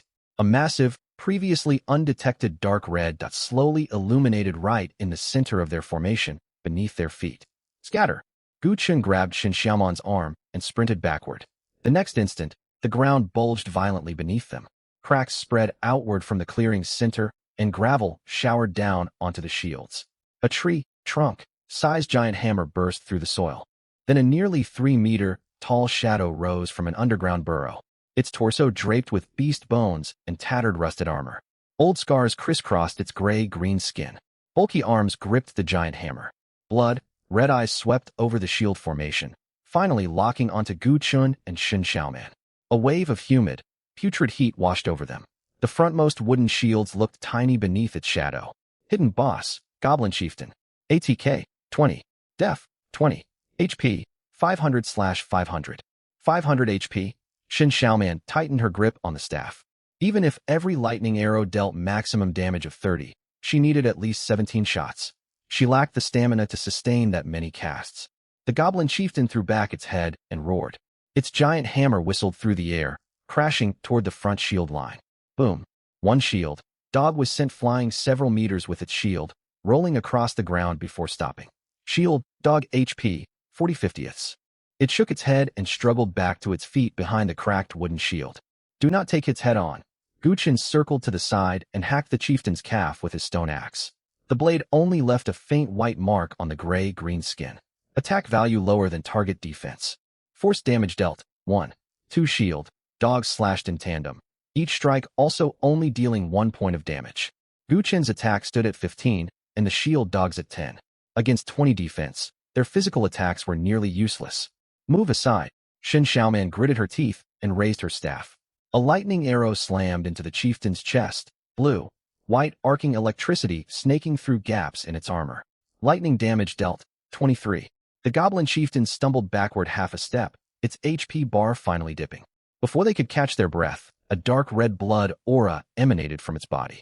With every pulse of the aura, the stench of blood thickened, and its arms swelled larger. Goblin Chieftain activates skill, Blood Burn. Voluntarily consumes a portion of HP. Attack and defense greatly increased. HP regeneration rate drastically boosted. The chieftain's HP plummeted sharply before climbing even faster. The scorched mark left by lightning on its chest healed rapidly. Within seconds, its HP returned fully to 500. Shen Xiaoman pressed her lips together and lifted her heavy staff once more. I can keep casting. We can wear it down slowly. No need. Gu Chun had already turned around. It regenerates faster than you can damage it. Full retreat. Form teams of 5, alternate covering each other. The 20 shield dogs quickly split into 4 squads. 2 protected Gu Chun and Shen Xiaoman, while the other 2 took turns falling back. They carefully maintained distance from the chieftain. They no longer blocked the giant hammer with their bodies. Whenever the chieftain closed in, the rearmost squad raised shields to obstruct its advance. Then they scattered to the sides, letting the next squad take over. The chieftain's strength could send a shield dog flying with one blow, yet it moved far slower. Heavy beast bones and armor dragged its steps. Every footfall sent decaying leaves bouncing, yet it could only watch the group retreat farther away. The 2 retraced their path through the woods and hurried back toward the coast. Can you keep running? Gu Chun asked. Let go of me, and I can outpace you. Who was leaning on their staff just now? That was exhaustion after casting too many spells. They reached the wooden ladder of the sailing vessel. Gu Chun counted his troops. All 20 shield dogs remained intact. The one struck by the hammer followed at the rear, its shield bearing a fresh crack. Roars drew closer from the woods. Bushes crashed apart, and the goblin chieftain reached the forest edge. It lifted one foot to step onto the sand. The foot halted right at the boundary between shade and sunlight. Waves rolled up the beach and receded a short distance away. After several seconds, the chieftain pulled its foot back into the woods. Roar! It slammed its giant hammer against the ground. The roar drowned out the crash of waves. It paced along the tree line, refusing to advance any closer to the ship. Shen Xiaoman gasped, staring at the towering figure. Looks like this creature cannot swim. The goblin chieftain continued pacing along the forest edge. Waves washed over the sand and retreated dozens of meters short of its position. Its blood, red eyes never left the 2 people near the ship. It smashed its hammer into the ground repeatedly, yet it refused to step forward. Shen Xiaoman's breathing steadied, though her gaze remained fixed on the monster. Clear the large resource island. Current progress, December 13th.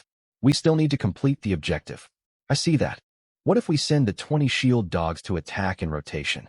She gripped her thunder staff, growing more convinced of the plan. Teams of 5, attack then retreat. I'll fire lightning arrows from the rear to slowly deplete its 500 HP.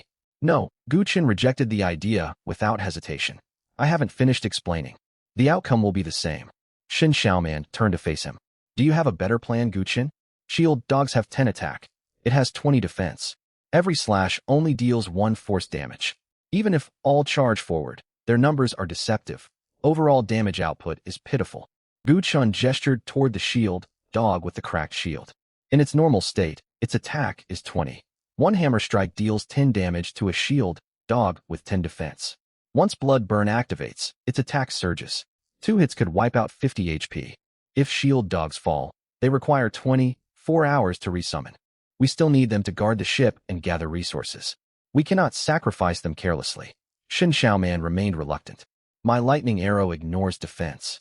Earlier strike dealt 23 damage, and it fully recovered in mere seconds. What if I charge it to hit maximum 30? It still cannot outpace its regeneration. Gu Chun studied her. How many fully charged shots can you cast consecutively? Shen Xiaoman opened her mouth, then fell silent, unable to argue further. Clearing the 3 elite goblins had drained most of her stamina. If they fought head-on using her strategy, they might never deplete the chieftain's HP. And shield dogs would start to perish first. We can't just leave like this, can we? Of course we won't. Gu Chun turned away from the chieftain and surveyed the terrain around it. The dark red dot on the astral observation map only moved along the forest edge. Gu Chun deduced the chieftain had a fixed activity radius. Looking sideways along the tree line, a gentle slope rose from the woods. An exceptionally massive tree stood atop the slope, requiring 2 people linking arms to encircle its trunk. Its canopy stretched downward toward the slope. If the trunk fell along the gradient, it would land directly across the zone where the chieftain patrolled. Stone axes and shield dogs could not overcome 20 defense. Yet a tree weighing several tons required no attack power at all.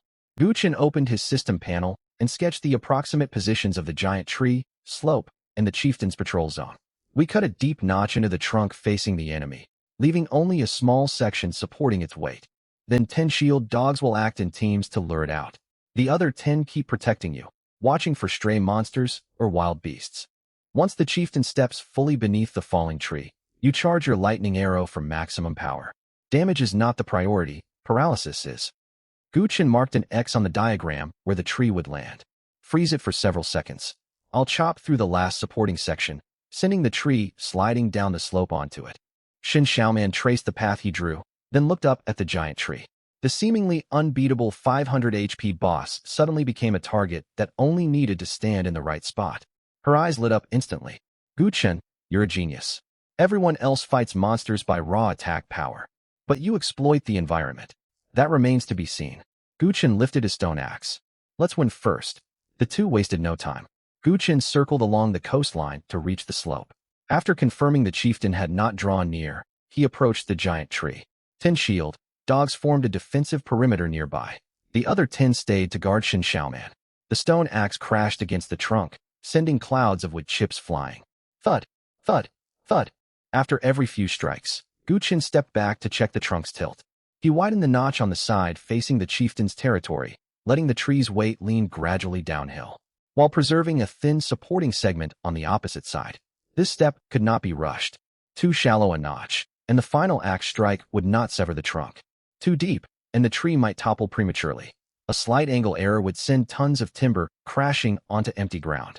After some time, most of the trunk had been hewn away. Exposed wood fibers emitted faint creaks. As wind stirred the canopy, the massive trunk swayed gently toward the intended landing zone. Guchen lowered his axe and checked the impact point. It's ready. He rearranged the 20 shield dogs. All units with low HP or damaged shields were assigned to guard Shin Xiaoman. 10 fully healthy shield dogs formed the lure squad, split into 2 teams of 5. Take turns drawing near. Tap your shields to taunt it. Do not recklessly attack, and do not tank hits. Any unit struck must withdraw from the lure squad immediately. The 10 shield dogs raised their shields in unison. My shield dogs. The first team approached along the tree line and stopped within the chieftain's sight. 5 short blades struck their wooden shields in quick succession. Crisp echoes spread through the woods. Clang, clang, clang. My shield dogs. The goblin chieftain snapped its head toward them. The first team struck their shields again. The chieftain roared, raising its giant hammer and stomping after them. The shield dogs retreated steadily, guiding it toward the gentle slope. When the chieftain slowed its pursuit, the second team emerged from the side. My shield dogs. The continuous taunts enraged the chieftain. Dark red blood aura welled from its body as its arm muscles bulged. Goblin chieftain activates skill, blood burn. Voluntarily consumes a portion of HP. Attack and defense greatly increased. HP regeneration rate drastically boosted. It swung its giant hammer at the front shield dog of the first team. Boom. The wooden shield caved inward, and the small figure tumbled across the ground. Shield, dog HP, 21/50. Wounded unit retreat. Second team take over. As Guchen spoke, the injured shield dog pulled away from the pursuit route. The 5 members of the second team struck their shields again, redirecting the chieftain's attention. Another healthy shield dog shifted too slowly, and the hammer swept sideways. A second dull crash echoed. Shield, dog HP, 20/50. Retreat. It did not raise its shield again, immediately darting off the chase path. Nearby allies rushed to provide cover, escorting the 2 wounded units back behind Shin Xiaoman. Under Bloodburn, a single hammer strike dealt nearly 30 damage. One more blow would wipe their HP completely. The remaining shield dogs kept their distance, using shield taps and movement to guide the chieftain. None risked closing in to land that trivial point of force damage. 1 step, 2 steps. The chieftain dragged its giant hammer onto the clearing beneath the slope. Guchen returned to the notched trunk, gripping his stone axe tightly. Shin Xiaoman stood encircled by 10 bodyguards. The blue crystal atop her thunder staff glowed brighter and brighter. She had long begun charging her power. The chieftain had not yet fully stepped into position.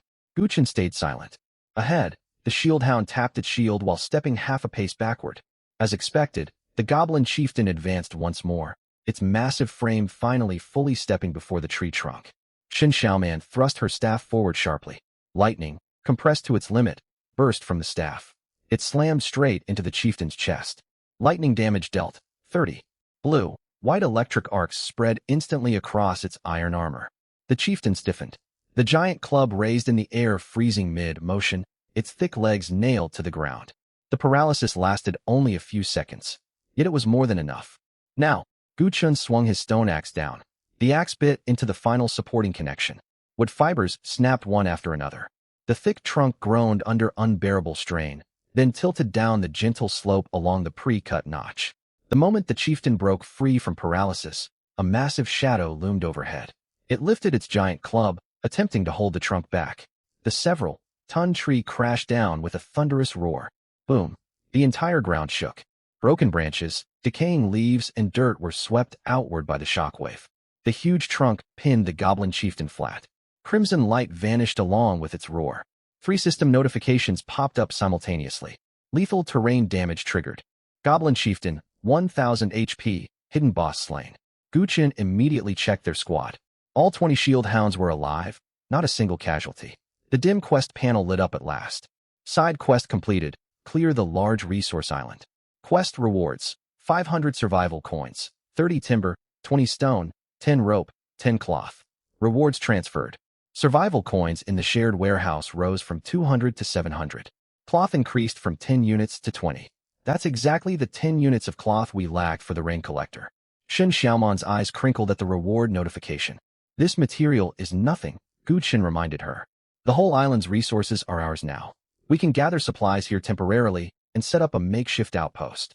Beside the fallen giant tree, another cluster of golden light began to converge.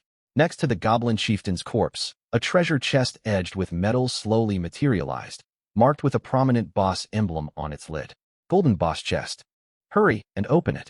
Shen Xiaoman, who had been catching her breath just moments before, waved eagerly at Gu Chun. Aren't you exhausted? Casting spells tires me out, but opening chests doesn't. Get moving. Gu Chun walked over to the chest and lifted the lid. As golden light faded, an intricately constructed composite crossbow rested inside, with 10 matching bolts neatly arranged beside it. Fine, grade composite crossbow. Base attack, 35. Effective range, 80 meters. Description: boasts strong piercing power, slow to reload. Intact bolts may be recovered for reuse. Matching bolts times 10. Gu Chun took out the composite crossbow and stowed all 10 bolts away carefully. He finally owned a proper long-range weapon. Still, he needed to conserve the bolts. Only undamaged projectiles could be retrieved. Any broken or lost bolts would not return. Shen Xiaoman hobbled over, leaning on her intermediate lightning staff.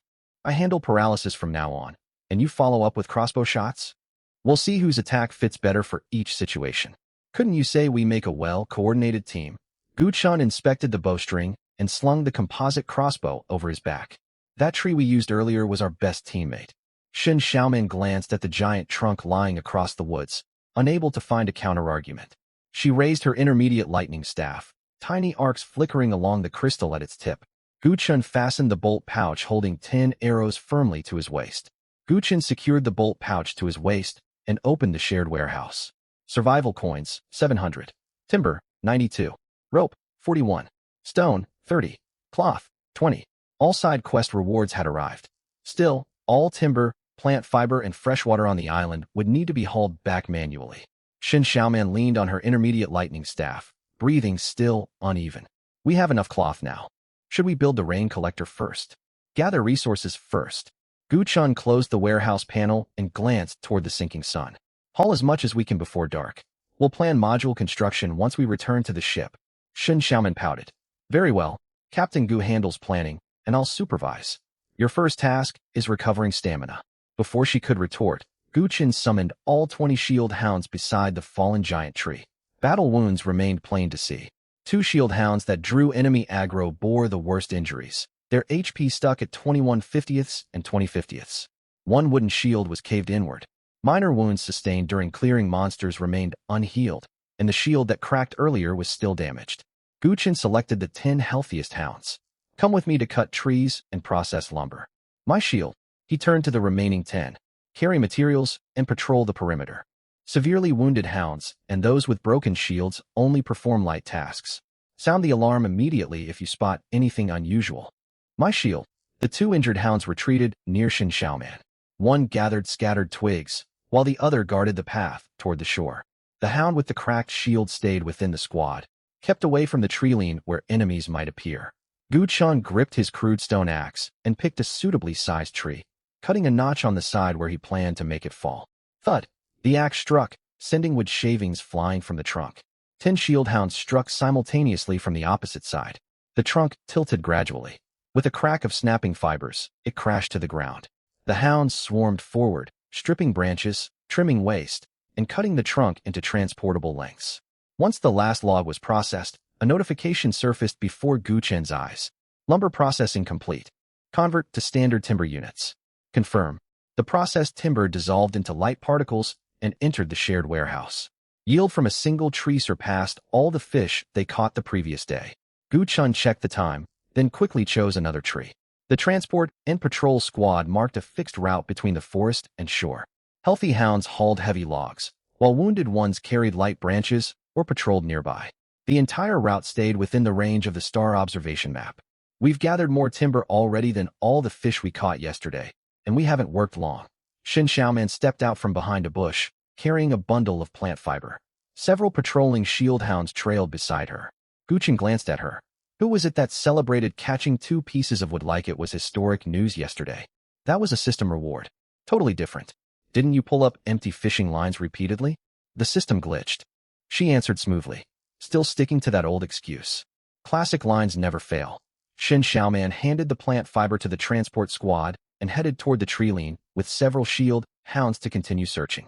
Moments later, she found fresh water seeping from beneath a cluster of rock crevices. The flow was faint, pooling only in a shallow puddle at the bottom of the cracks. Drinkable freshwater.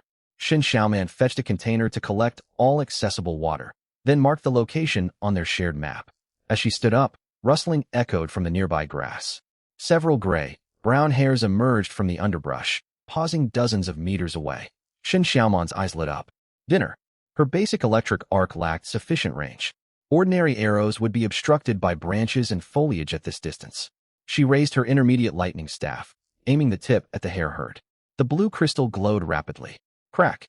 The first lightning bolt sailed past the rabbits and struck the empty ground behind them, kicking up dirt. She missed. Spooked, the hares scattered and vanished into the surrounding grass. Confidence faded from Shen Xiaoman's face for a split second. One hare veered sideways, exposing itself once more. She steadied the staff, and a second streak of lightning arced over low bushes, striking the hare squarely on its back.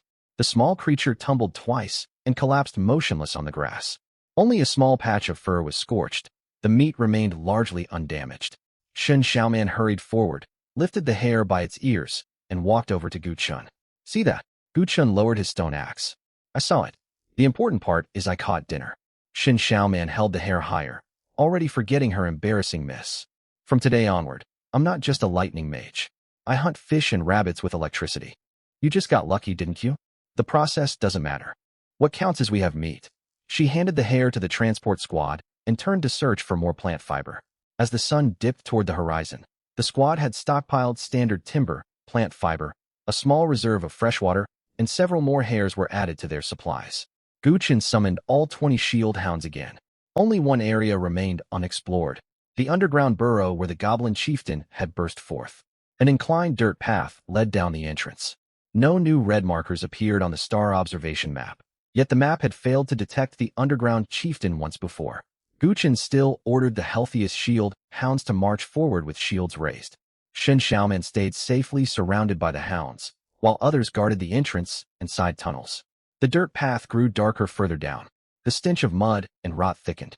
Footsteps crunched over damp soil and splintered bones. Faint noises bounced off the narrow tunnel walls and echoed back from the darkness ahead.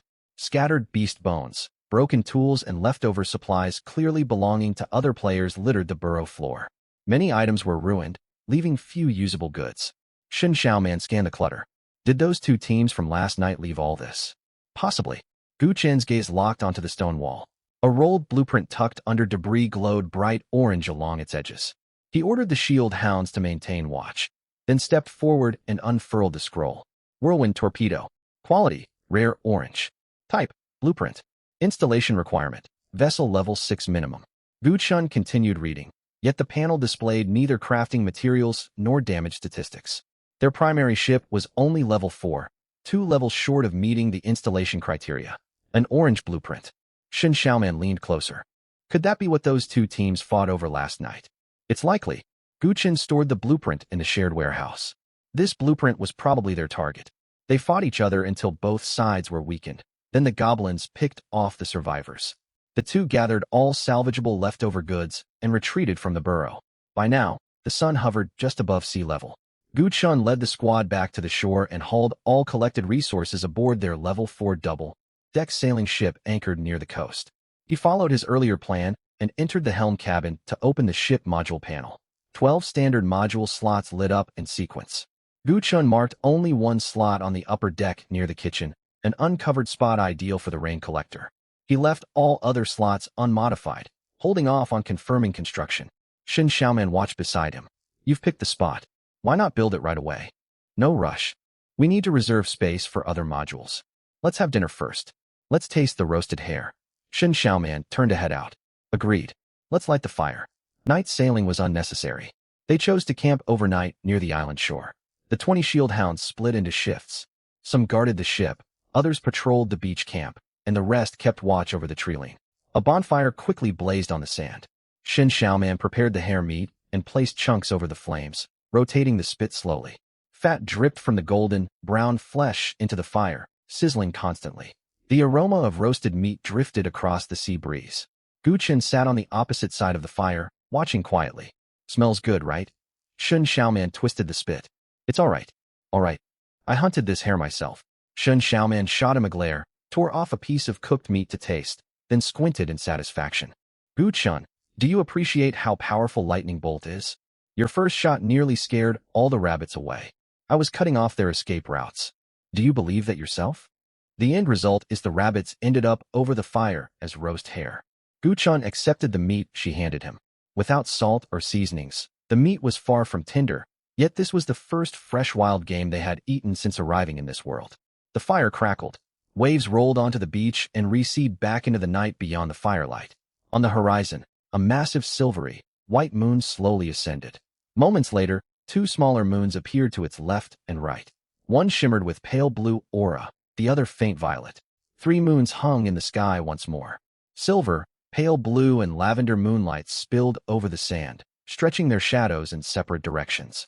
Far out at sea, a small fishing boat spotted the campfire on the island and slowed gradually. Boss, there are people on the island. Should we head over? Who? There are people on the island. Want us to close in? 2 kilometers away, a level 3 fishing boat reduced speed. Zhao Chong stood on the bow, staring at the island fire for a long time. His gaze soon fell on the ship anchored near shore. A 14-meter hull, 2 deck levels, tall, unfurled white mainsail. He glanced down at their 7-meter fishing boat, cramped with a low cabin and narrow deck, barely enough room to move. Who? That vessel must be at least level 4. Probably. Wang, who never took his eyes off the double-deck sailboat. On the world chat, Qin Hai, who reached level 3 on the first day, drew countless players' admiration.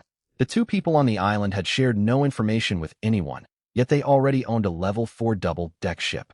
The cabin must hold massive stockpiles of supplies and possibly precious blueprints.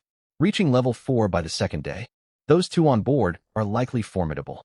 Hesitation crept into Zhao Chong's tone. No matter how strong they are, there are only 2 of them. Wang, who raised his right hand and pulled backward with his fingers. A gust of air pressed against the bow, slowing the boat's momentum. Then another current lifted the stern, turning the fishing boat slowly. Grade A talent, wind manipulation. Channel airflow within a certain range to generate thrust, pressure gusts, and wind blades. Wang, who relied on this talent to catch drifting supplies on the ocean, upgrading his raft into a level 3 fishing boat ahead of others. The island pair's rapid progression to level 4 meant they probably possessed powerful resource or leveling abilities. Their development speed was astonishing, yet they might not excel in direct combat. Moreover, Wang Hu and Zhao Chong possessed 2 combat talents. They would not charge head-on. They have fire, fresh meat, and such a large ship. Wang Hu tapped his fingers against the gunwale. If we kill them, all supplies on the ship become ours. We get the level 4 sailboat too. Zhao Chong gripped the stone hammer at his feet. His grade B talent, strength enhancement, lacked flashy effects but drastically boosted physical power. A single blow could shatter ordinary wooden shields and railings. Wang, who handled airflow control, Zhao Chong closed in to strike. They had robbed another squad using this tactic before. Shall we move in now? Are you eager to warn them? Wang, who slapped the back of his head. The open beach straight ahead has 2 clear visibility. Wait until midnight. We'll anchor the boat at the back of the island and circle through the woods. Ambush. Strike down whoever draws a weapon first. Wang Hu leaned against the gunwale, continuing to watch the double-deck sailboat. Remember, don't damage the ship. Beside the bonfire, Guchen opened the star observation map. A small green marker representing a moving target lingered roughly 2 kilometers off the island. It had remained stationary for more than 20 minutes. The boat neither approached nor departed, drifting slowly along the island perimeter. Shen Xiaoman followed his gaze toward the distant sea. Was that a ship out there just now? Yes. Just passing by. Anyone simply passing through wouldn't linger by an island for 20 minutes. Guchen marked the green target as a priority tracking point. They had spotted the campfire and almost certainly seen the double-deck ship near shore. Holding their distance now did not mean they planned to leave. We'll switch watch shifts tonight. Guchen closed the map. You take the first half of the night. I'll stand guard through the second. Shen Xiaoman stuffed the last bite of meat into her mouth. Why change the schedule suddenly? Opponents planning an attack will strike in the late hours. So the dangerous shift falls to you? Naturally. I have the composite crossbow. Shen Xiaoman picked up her lightning staff. I've got my staff too. You expended far more stamina today. You can rest and recover after the first watch. The first half of the night stayed quiet. Shen Xiaoman stood watch aboard the ship. 10 shield hounds scattered across the deck and beach. The other 10 patrolled the treeline. The green marker at sea never left. At 2 in the early morning, Guchen took overguard duty. Shen Xiaoman carried her lightning staff toward the cabin. Before closing the door, she poked her head out. Call me if anything changes on the map. Don't fight alone. I'm afraid I won't be able to wake you if you sleep soundly. Guchen. The cabin door slammed shut. Guchen sat beside the supply compass, composite crossbow within reach. Time ticked onward. Around 4 in the morning, the green marker that had lingered for hours finally began moving. Instead of heading for the open beach, it circled along the island coastline toward the rear, eventually anchoring near a remote rocky shore. Minutes later, the fishing boat marker stopped at the bank. 2 green moving figures separated from the vessel and entered the island territory. They advanced slowly toward the sailboat and beach camp, traveling through the forest. Guisen loaded the first bolt into the composite crossbow. If they only intended to gather resources, there was no reason to land secretly at the rocky shore in the dead of night. Their intentions were crystal clear. Guchen decided not to wake Shen Xiaoman. Only 2 enemies were incoming, and their positions were tracked continuously by the star observation map. He alone was more than capable of handling the current threat. He selected the 10 healthiest shield hounds and led them into the woods. 8 other hounds in decent condition remained to guard the camp, ready to provide backup at any moment. The 2 severely wounded hounds stayed near the sailboat. Based on the 2 green markers' path, they would inevitably pass through a narrow forest trail. 5 to the left, 5 to the right. Seal off the front and rear once they step fully into the middle. The 10 shield hounds raised their shields in unison. My shield. Quiet. They clamped their mouths behind their shields and trotted into the tall grass on both sides. Guchen retreated behind a tree 20 meters away, resting the composite crossbow against his shoulder. The bolt was loaded. The tip aimed straight at the center of the trail. Shortly afterward, faint footsteps echoed from the end of the path. Ooh, the camp lies just ahead. Zhao Chong lowered his voice, tightening his grip on the stone hammer. Prepare to strike. Wang Hu pushed aside branches, airflow gathering slowly in his palms. As soon as the 2 stepped into the center of the trail, grass rustled violently on both sides. 10 shield hounds charged out with shields raised, quickly forming a wall to block forward and backward escape. My shield. The sudden shout made Wang Hu and Zhao Chong spin around. Wang Hu reacted instantly, thrusting both hands outward. Damn, get out of my way. A ring of fierce wind exploded outward. Dead leaves, dirt, and twigs were thrown into the air. The leading shield hounds were lifted off their feet and crashed into trees lining the trail. Shield hound HP, 35 50ths. Shield hound HP, 32 50ths. Guchen kept his finger on the trigger, aiming straight at Wang Hu. Night had fallen deep, and light was scarce. Wang Hu's sudden movement sent countless leaves swirling into the air. A hasty shot risked alerting other threats. Xiangzi, break open a gap. Zhao Chong activated strength enhancement. The muscles in his arms swelled rapidly. He hefted a stone hammer and swung it at a blade, shield hound scrambling to its feet. Bang! The wooden shield caved inward, and the small creature was sent crashing into the underbrush. Blade, shield hound HP, 8 50ths. He swept the hammer a second time. Another blade. Shield hound went flying several meters, shield and all. Blade, shield hound HP, 11 50ths. These things can take a beating. Don't get pinned down. Wang Hu held up 2 fingers. Air currents that had yet to disperse swirled toward his fingertips, compressing rapidly into a translucent wind blade. Gu Chun realigned his sights onto him. The wind blade launched. At the exact same moment, the crossbow string snapped taut. Whoosh! 2 attacks streaked through the forest. The wind blade sliced through the wooden shield of the hound, with only 8 HP remaining. The small creature dissolved into flecks of colorful light. Blade, shield hound eliminated. Time remaining until resummon.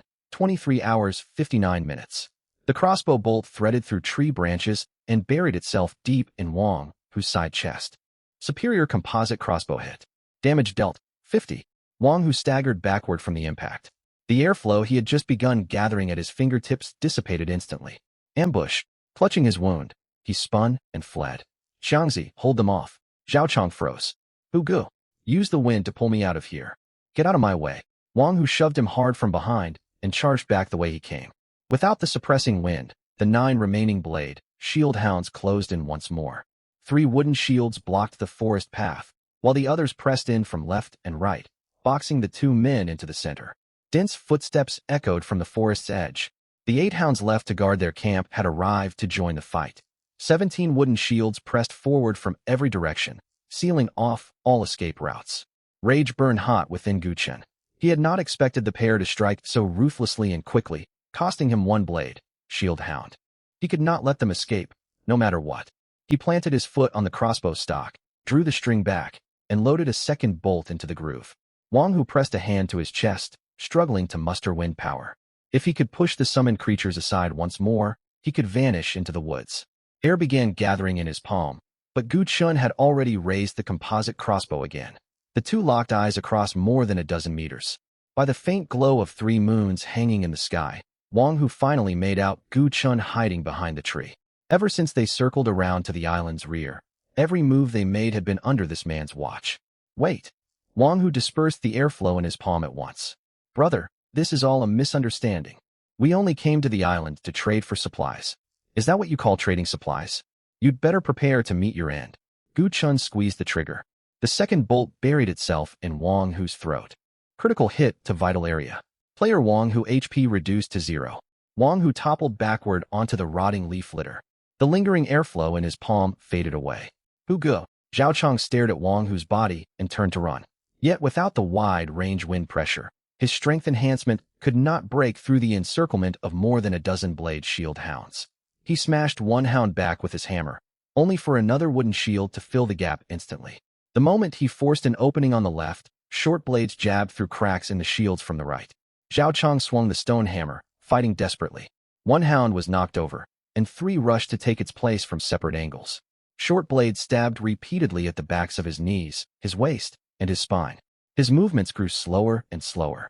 The stone hammer slipped from his grasp and crashed into the bushes. Dozens of wooden shields pressed inward as one. Blades thrust through the gaps between them. A second green light winked out. Silence settled over the forest once again. Gu Chun opened the star observation map and scanned the entire island and surrounding sea. The 2 green markers representing Wang Hu and Zhao Chong had vanished. No other moving targets appeared within a 10 nautical mile radius. Only then did Gu Chun stow his composite crossbow and walk toward Wang Hu's body. The first bolt had passed clean through flesh, its shaft intact. The second was lodged between cervical vertebrae. Its arrowhead was slightly deformed and would need repairs before reuse. The sound of battle roused Shun Xiaoman from the cabin. She stepped out of the bedroom clutching her thunder staff, her hair messy from sleep. Did someone come ashore just now? Gu Chun led the blade, shield hounds back to the beach. 19 small creatures filed out of the woods. Several bore wounds, and 1 wooden shield was heavily dented. Shin Xiaoman looked toward Gu Chun. You're all right? Are you injured? I'm fine. It's a shame I lost 1 hound, but I can summon it again soon. Sleep vanished completely from Shun Xiaoman's eyes. She glanced at the composite crossbow in his hand, then toward the forest. What happened to them? They're left in the woods. It's over. Gu Chun slung the composite crossbow over his shoulder. Took 2 shots. The horizon far out at sea blushed pale pink with dawn. The 3rd day had arrived. Took 2 shots. Shin Xiaoman gripped her thunder staff and hurried into the forest. She first glanced at Wang Hu and Zhao Chong lying atop the leaf litter, then strode over to Gu Chun, checking him from shoulders down to forearms. Truly no injuries? Like you can see for yourself. I'm unharmed. Don't make light of this. Once she confirmed he bore no wounds, she pulled her hands back. A moment later, she punched his shoulder lightly. Why didn't you call me when you spotted people landing on the island? There were only 2 of them. Guchen opened the star observation map. From the moment they circled to the back of the island, I tracked their numbers, positions, and route on the map. I could handle this alone. He paused, then added, didn't want to wake you. Shen Xiaoman swatted him again. Guchen, are you out of your mind? This isn't about whether I can wake up or not. She stepped forward. The base of the thunder staff tapped against a tree root. You have the map, the crossbow, and the blade shield hounds, so you think you can deal with everything by yourself. This time it worked out, even if I lost one summoned hound. Guchen glanced toward the forest path. The fallen blade, shield hound had fully dissolved into light, leaving a dim, empty slot on his summoning panel. Time remaining until resummon, 23 hours, 41 minutes. Shen Xiaoman followed his gaze, her tone softening gradually. You fool. What would I do if something happened to you? Guchen's grip on the composite crossbow tightened slightly. Shen Xiaoman was always bantering and bickering with him. Hearing her say something like this left him unsure how to reply. They stared at each other for several seconds. All right. Guchen looked away. I'll call you next time. You have to keep that promise. I will. Shen Xiaoman nodded in satisfaction. If I don't wake up right away, shout multiple times. Should I yank your covers off to drag you out? Guchen. Guchen walked over to Wang Hu's corpse. A gray team marker hovered above each player's body. With the last member dead, the once flickering markers had turned completely dark. Hostile team fully eliminated. Enemy core vessel binding removed. Unclaimed vessel detected. LV-3 small sloop. Guchen's team secured all valid kills. Ownership of the unclaimed vessel transferred automatically. Vessel may be retained as auxiliary craft, traded, or dismantled. Enemy shared storage warehouse unlocked. Shen Xiaoman's eyes lit up instantly. We get their ship after defeating them? Let's go take a look. They circled the forest and reached the rocky shallows on the island's rear side. A small sloop was wedged in shallow water. Its cabin was low and cramped, the anchor tossed carelessly aside, and loose ropes scattered across the deck. Next to the 2-deck sailboat anchored on the other side of the island, it looked shabby by comparison. Guchen boarded the vessel and opened the management panel. There was little point keeping a second ship. Only 2 of them crewed their vessel, and even the LV-4 deck sailboat required the blade, shield hounds to assist with maintenance. Keeping the small sloop as an auxiliary craft would only spread their manpower thin for navigation and watch duty. Dismantle it directly. Shen Xiaoman circled the narrow deck. Selling the ship risks exposing us, and we have no one to sail it if we keep it. Guchen selected one, clicked dismantling. Dismantle LV-3 small sloop. Dismantling is irreversible. Confirm. White light enveloped the entire boat. The cabin, railings, and hull structure broke apart rapidly, turning into standardized materials that flowed straight into shared storage. Dismantling complete. Obtained timber times 46. Obtained rope times 14. Obtained stone times 6. Obtained common hull parts times 4. The ship wasn't worth much. Shen Xiaoman stared at the resource tally. Let's check the warehouse. Guchen opened the inherited shared storage warehouse. The next instant, a dense list of supplies unfolded before them. Timber times 168. Rope times 52. Stone times 76. Cloth times 24. Iron ore times 21. Compressed rations times 29. Sealed fresh water times 38 liters. Basic hemostatic agent times 6. Common recovery potion times 2. Worn fishing rod times 4. Stone knife times 5. Iron spear times 3. Stone hammer times 2. Marine fuel times 100 liters. Survival coins times 1,000. 5 black metal barrels materialized in the lower storage hold of their 2-deck sailboat, each holding 20 liters of marine fuel. Shen Xiaoman read the list from top to bottom, growing increasingly shocked. These 2 were absolutely loaded. Literally loaded with plunder. They possessed 4 worn fishing rods and 5 stone knives alone. Every starting team received only 1 fishing rod and 1 stone knife. These supplies clearly could not all belong solely to Wang, Hu, and Zhao Chong. Shen Xiaoman caught on as well. How many other teams did they rob? More than 1, at minimum. Guchen picked up an iron spear. The weapon bore clear signs of heavy use, and the water bottles nearby featured differing markings and designs. Wang Hu and Zhao Chong had likely relied on their combat talents to prey on other players this entire time. Last night, they had marked Guchen and Shen Xiaoman as their next targets. Now all of it belongs to us. Shen Xiaoman returned to the fuel and survival coin entries. 1,000 survival coins, 100 liters of fuel, plus all these materials. This haul makes us rich. The moment she finished speaking, a purple glow ignited at the bottom of the warehouse interface. A complex blueprint slowly materialized. At its center sat a spindle-shaped vehicle fitted with mechanical arms and searchlights on both sides of its hull. Small exploration submarine blueprint. Quality, epic. Type, auxiliary vehicle blueprint. Usage requirement, core vessel reaches LV7. Effect, allows construction of one small exploration submarine. Carries crew underwater to explore shipwrecks, underwater ruins, and special resource zones. Full construction materials and operational conditions unlock once core vessel reaches LV7. A submarine? Shen Xiaoman's last trace of sleep vanished. Everyone else is out fishing on rafts, and we're getting ready to dive for underwater ruins? Explore underwater ruins, technically. Dive beneath the waves, hunt for sunken ships, and salvage treasure. Shen Xiaoman summed it up with a grin. In other words, diving to loot sunken wrecks. Gu Chun opted not to argue and stored the blueprint in shared storage. The Cyclone torpedo they found earlier required a LV6 core vessel. Now they held a blueprint that demanded LV7. Neither could be used yet, but they unlocked a path for underwater exploration in the future. Once their ship reached the required levels, the ocean depths would no longer be an unreachable frontier. After full daylight broke, the two began their final round of resource gathering before departing the island. Gu Chun split the 19-blade shield hounds into groups. The more badly wounded hounds remained near the sailboat to stand guard. The rest logged timber, collected plant fiber, and hauled fresh water. Thanks to the dismantled enemy vessel, inherited warehouse goods, and island gathering, timber in shared storage quickly surpassed 500 units. Gu Chun called a halt to further logging. That's enough. Shen Xiaoman was supervising several hounds hauling plant fiber and turned her head. Can we ever have too much timber? Stockpiling low-grade materials yields diminishing returns now. Gu Chun opened the trading post. The third day marked the deadline for upgrading to LV2. Nearly every player was still desperately short of timber, rope, and fresh water. Basic material prices would keep climbing as the day drew to an end. Rather than hoarding all timber in storage, they could trade excess for iron, ore, glass, medicine, and rare blueprints while demand peaked. Set aside enough for construction and upgrades. Gu Chun marked a portion of resources available for trade. Trade the remaining timber and fresh water for other goods. Yesterday you said we should keep a low profile. Shen Xiaoman lifted a barrel of fresh water. Anonymous trades won't blow our cover. They had barely returned to the helm when the regional channel flooded with new messages. A photograph was shared repeatedly, climbing straight to the top of the feed. The photo timestamp read yesterday afternoon.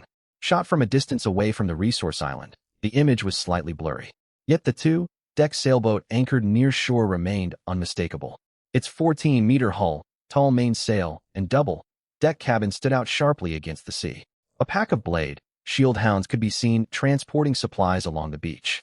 The photographer was almost certainly a player who had passed by earlier and then sailed out of star observation detection range. Anonymous player, there's a top-tier player in Sector 9527. By the third day, they already have a two-deck sailboat and control an entire large resource island. The regional channel erupted. Whoa, that's LV4. I still need 11 more timber just to upgrade to LV2. While they're settling down on an island, my teammate and I are splitting our last half bottle of water. That must be at least an S-rank resource talent. A rank could never progress this fast. Aren't islands public resources? Why should one team claim it entirely? You can sail over and argue with them. Bring a live broadcast while you're at it. Does anyone know where this photo was taken? I'll pay survival coins for coordinates. Top player looking for recruits? I can cook, wash clothes, and cheer you on nonstop. Messages mixed admiration, praise, suspicion, and envy, scrolling faster by the second. Some players were even attempting to deduce the general area using ocean currents, solar positioning, and the island's silhouette in the photo. Shen Xiaoman scanned the feed. We've been exposed. The ship is far too noticeable. It was only a matter of time. Gu Chun was not surprised. The real trouble was not everyone knowing a LV4 sailboat existed in Sector 9527. The position of the resource island was slowly being uncovered. Only Wang Hu and Zhao Chong came last night. Next time, they might face a makeshift coalition of multiple fleets. One final gathering run. Gu Chun pulled the 19-blade shield hounds patrol perimeter back, close to shore. Prioritize fresh water and plant fiber. Load up, then we leave. What about the trades? Post the orders now. Gu Chun activated anonymous mode and split the resources for sale into multiple batches. For sale, timber times 100. For sale, drinkable fresh water times 20 liters. Trade requests: iron, ore, glass, medicine, practical blueprints, survival coins, special items. Refuse exchanges for compressed rations and other basic materials. Purchase limits per individual buyer. Barely after the listings went live, hundreds of trade requests flooded the interface. Offers poured in: iron, ore, glass, hemostatic agents, fishing net blueprints, hull repair kits, and more. Gu Chun sorted rapidly, then paused on one request. The sender offered no survival coins or basic materials. Instead, a photograph popped up: an orange, black machine with a metal guide bar and sharp cutting chain, alongside a small fuel can. Superior high-power chainsaw. Remaining durability, 92/100. Included fuel, 3 liters. Asking price: drinkable fresh water times 10 liters. Seller note: desperate for fresh water. Can cut trees and fend off attackers. Superior high-power chainsaw. Remaining durability, 92/100. Included fuel, 3 liters. Asking price: drinkable fresh water times 10 liters. Shen Xiaoman leaned over to look, and her eyes lit up instantly. 10 liters of water for a chainsaw, plus 3 liters of free fuel. Gu Chun, this is practically a giveaway. We just acquired 100 liters of marine fuel. We aren't short anytime soon. Gu Chun wasted no time and accepted the offer. Accept this trade request? You will pay drinkable fresh water times 10 liters. You will receive superior high-power chainsaw times 1. Included fuel times 3 liters. Confirm. Trade successful. Drinkable fresh water times 10 liters deducted. Items transferred to shared storage. A flash of white light, and the orange, black chainsaw plus small fuel can appeared on the fixed wooden table in the helm cabin. Absolute steal, Shen Xiaoman declared at once. The value of resources depends on when you sell them and what you get in return. Gu Chun picked up the chainsaw, inspecting the frame, guide bar, and cutting chain, then tested the pull starter. No obvious nicks marred the teeth, and the guide bar showed no bending. It was fully functional. This is what you call a free gift. We trade surplus resources for something extremely useful. Sure. Boss Gu is the best at calculating trades. Gu Chun poured 1 liter from the supplied 3 liters of fuel into the chainsaw. He stored the remaining 2 liters in its can, untouched. The 520-liter black barrels down in storage remained full. Shortly afterward, he took all 19 blade, shield hounds back to the beach. Gu Chun only assigned hounds in good condition to heavy gathering work. Those with injuries or dented shields stayed near the shore for light transport and sentry duty. Take a few hounds to the rocky spring, Gu Chun told Shen Xiaoman. Focus on fresh water and plant fiber. Don't wander deep alone. Shen Xiaoman grabbed several empty containers. You get to test your new toy cutting trees, and I head to the crevices to collect water? Got a problem with that? I do. I want to try it too and see how fun this thing is. Be careful. If you misjudge the fall direction, a tree might crash down on you. Shen Xiaoman fell silent for a beat, then turned and called several hounds over. Let's go. I won't waste time arguing with him. Hey, those are my hounds. The small creatures picked up containers and trotted after her on stubby legs.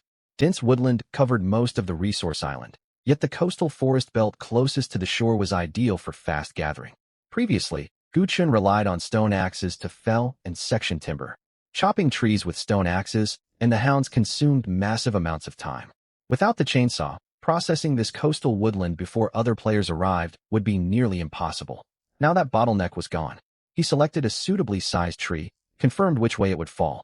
He gripped the machine firmly and yanked the starter cord. Vroom! A shrill roar tore through the woods. The spinning chain bit into bark, spraying fine wood shavings outward. Vibrations traveled up the handles, and the air quickly filled with the scent of burning fuel and fresh, cut timber. Gu Chun adjusted his angle of entry. In less than a minute, the treetop tilted in the predetermined direction. Thick branches scraped continuously against the surrounding leaves, and the entire tree crashed heavily onto the open ground. The sword and shield dogs waiting nearby immediately swarmed forward.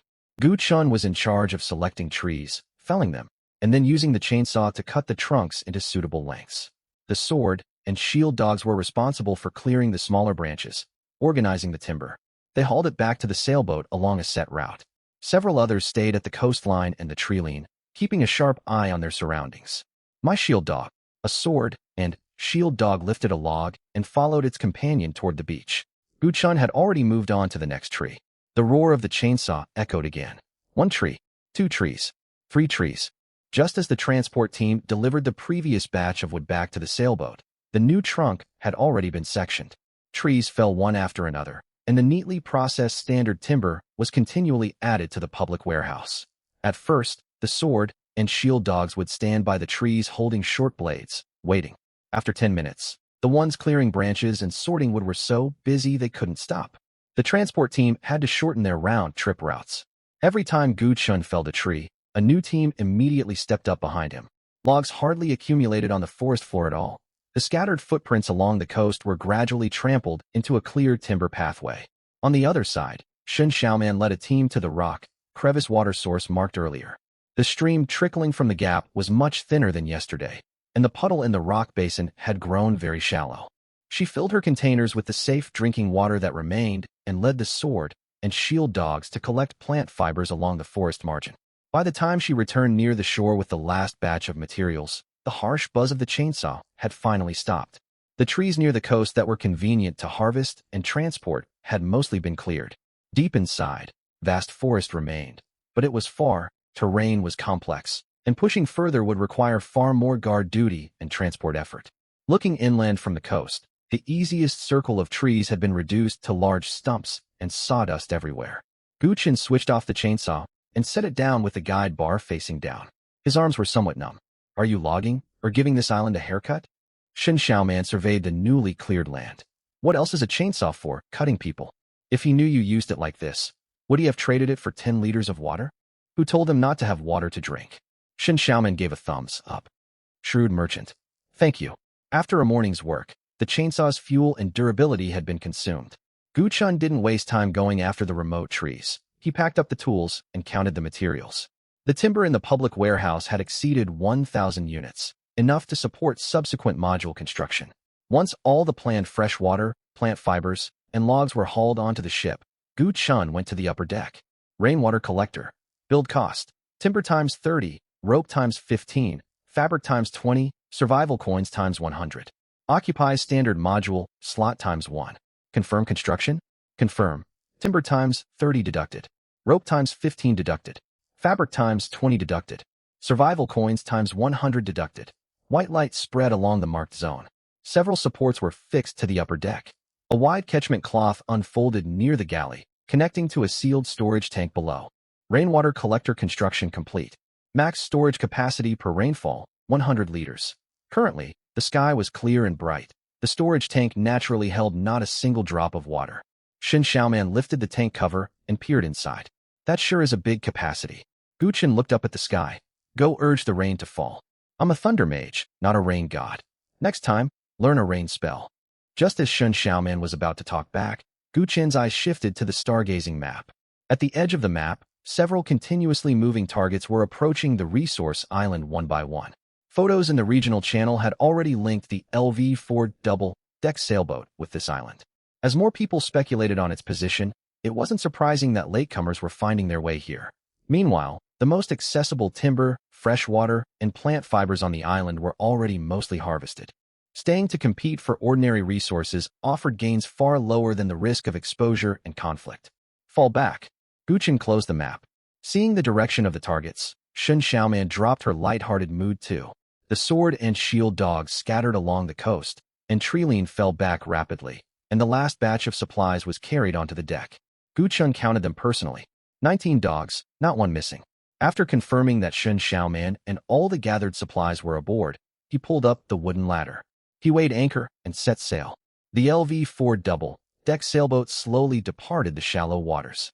It navigated around the reefs and headed toward the open sea. When the first batch of players reached the resource island, the white mainsail had already shrunk to a tiny shadow in the distance. A few people rushed onto the beach holding stone axes and spears, initially guarding against monsters on the island, but after walking dozens of meters, they all stopped dead in their tracks. Swaths of fresh tree stumps stretched from the coast into the woods. Sawdust covered the ground. The rock, crevice water source held only a faint damp mark, and the underground goblin lair had long been picked completely clean. Someone looked down at the ordinary stone axe in their hand, then at the distant double-deck sailboat, unable to speak for a long time. Who on earth did this? Did they clear out the whole island's trees? The trees weren't literally all gone, of course. However, looking at the coastal woods that seemed to have been shaved clean, no one felt that description was an exaggeration anymore. Before long, fresh photos of the resource island were posted in the regional channel. Found that large resource island. The forest near the coast is all stumps, and the rock, crevice water is nearly dry. That LV-4 double-deck sailboat just left. It's way too fast for us to catch. What kind of gathering efficiency is this? 2 of us chopped all morning and didn't even make as much sawdust as they left behind. While everyone else is still chopping trees with stone axes, top players are already doing demolition on resource islands. The regional channel was once again flooded with posts about the mysterious sailboat. Some guessed the owner possessed high-level gathering traits. Some asked about the direction the ship left in, and others started raising timber offers. They were trying to track down this team through the anonymous marketplace. Yet all they could confirm were still just the LV-4 double-deck sailboat, the sword and shield dogs, the resource island, and the absurdly high gathering efficiency. Sea breezes filled the mainsail. Guchun had already steered into the open sea with a full cargo of supplies. The third-day upgrade deadline was not over yet, and ordinary players' demand for timber and fresh water was right in its final high-price window. Guchun reopened the anonymous trading page, separating the build reserves he needed to keep from the tradable goods. Shin Xiaoman leaned over, watching the constantly popping purchase requests. Boss Gu, getting ready to be a shrewd merchant again?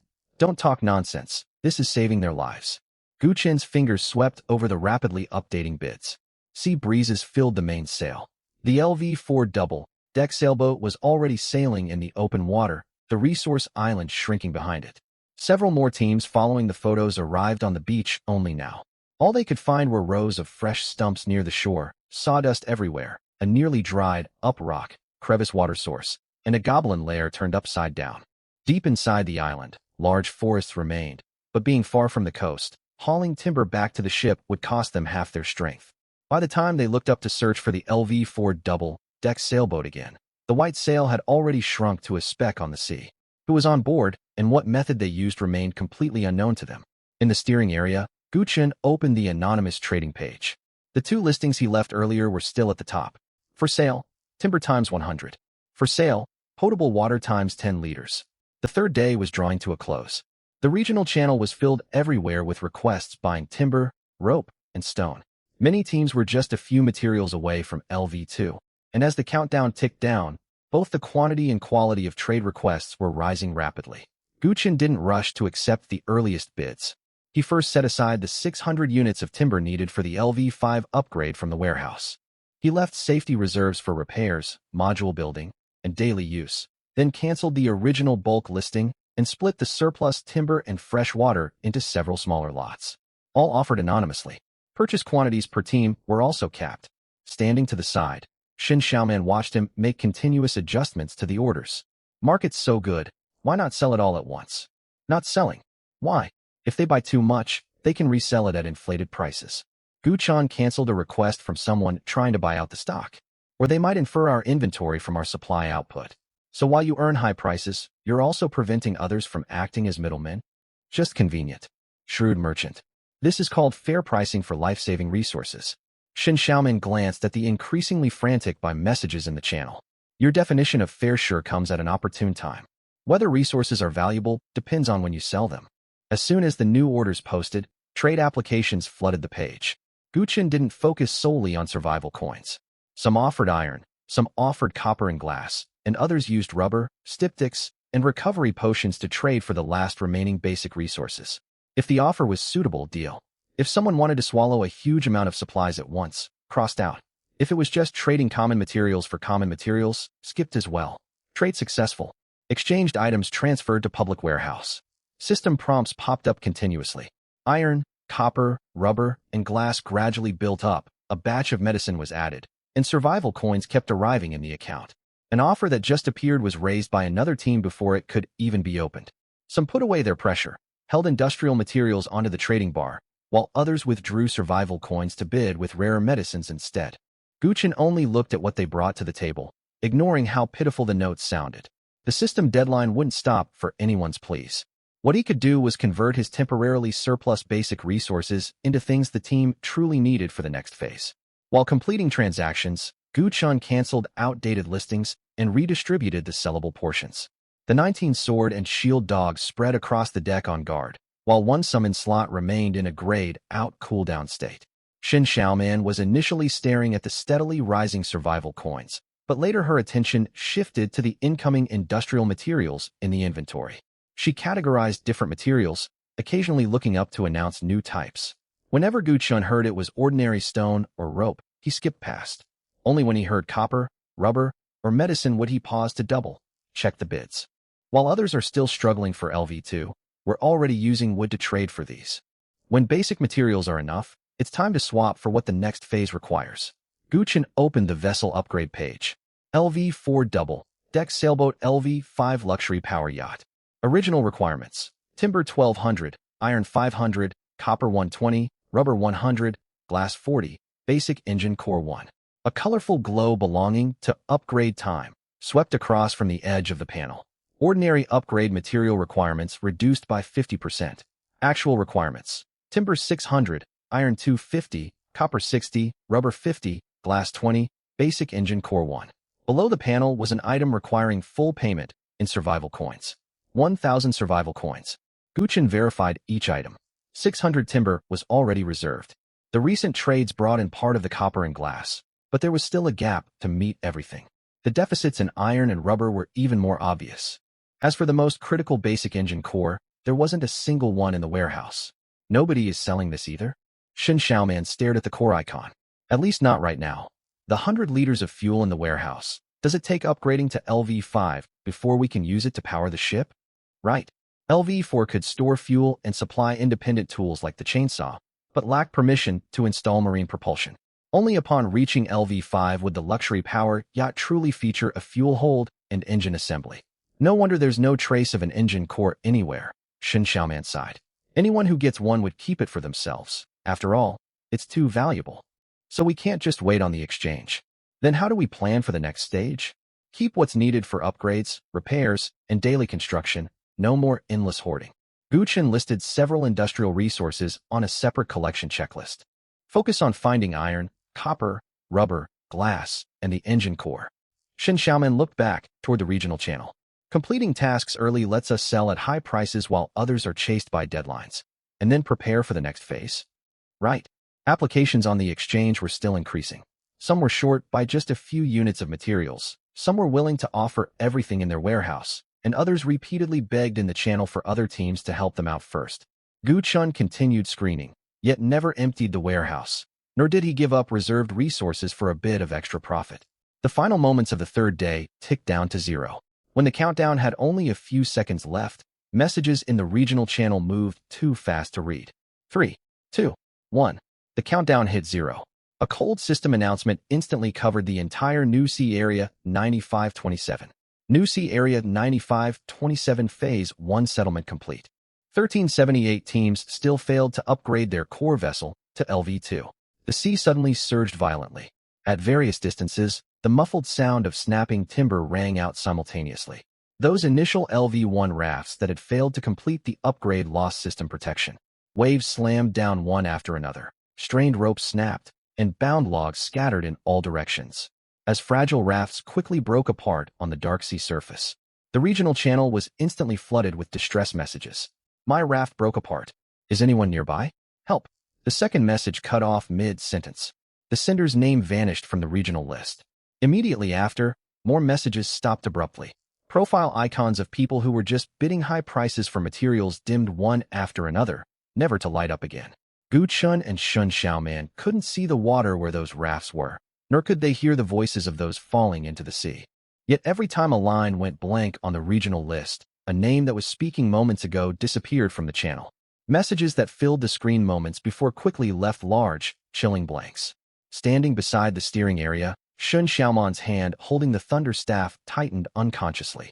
She had seen goblin corpses, and had seen Wang Hu and Xiangzi fall in the woods. Yet watching those names that were just active vanish in sways made her realize clearly for the first time what the system's so-called elimination actually meant. It wasn't just missing out on a reward once, nor was it restarting after a failed task. When the raft broke, that team was gone. So many people were asking for materials just now. The system announced the failure penalty from the very start. Gu Chun watched the steadily shrinking regional list, his tone remaining calm, though he didn't open the trading page again. From now on, every task deadline that follows will continue to weed out a group of people. Shen Xiaoman fell silent. Waves slammed against the hull, causing the LV-4 double-deck sailboat to rock only gently.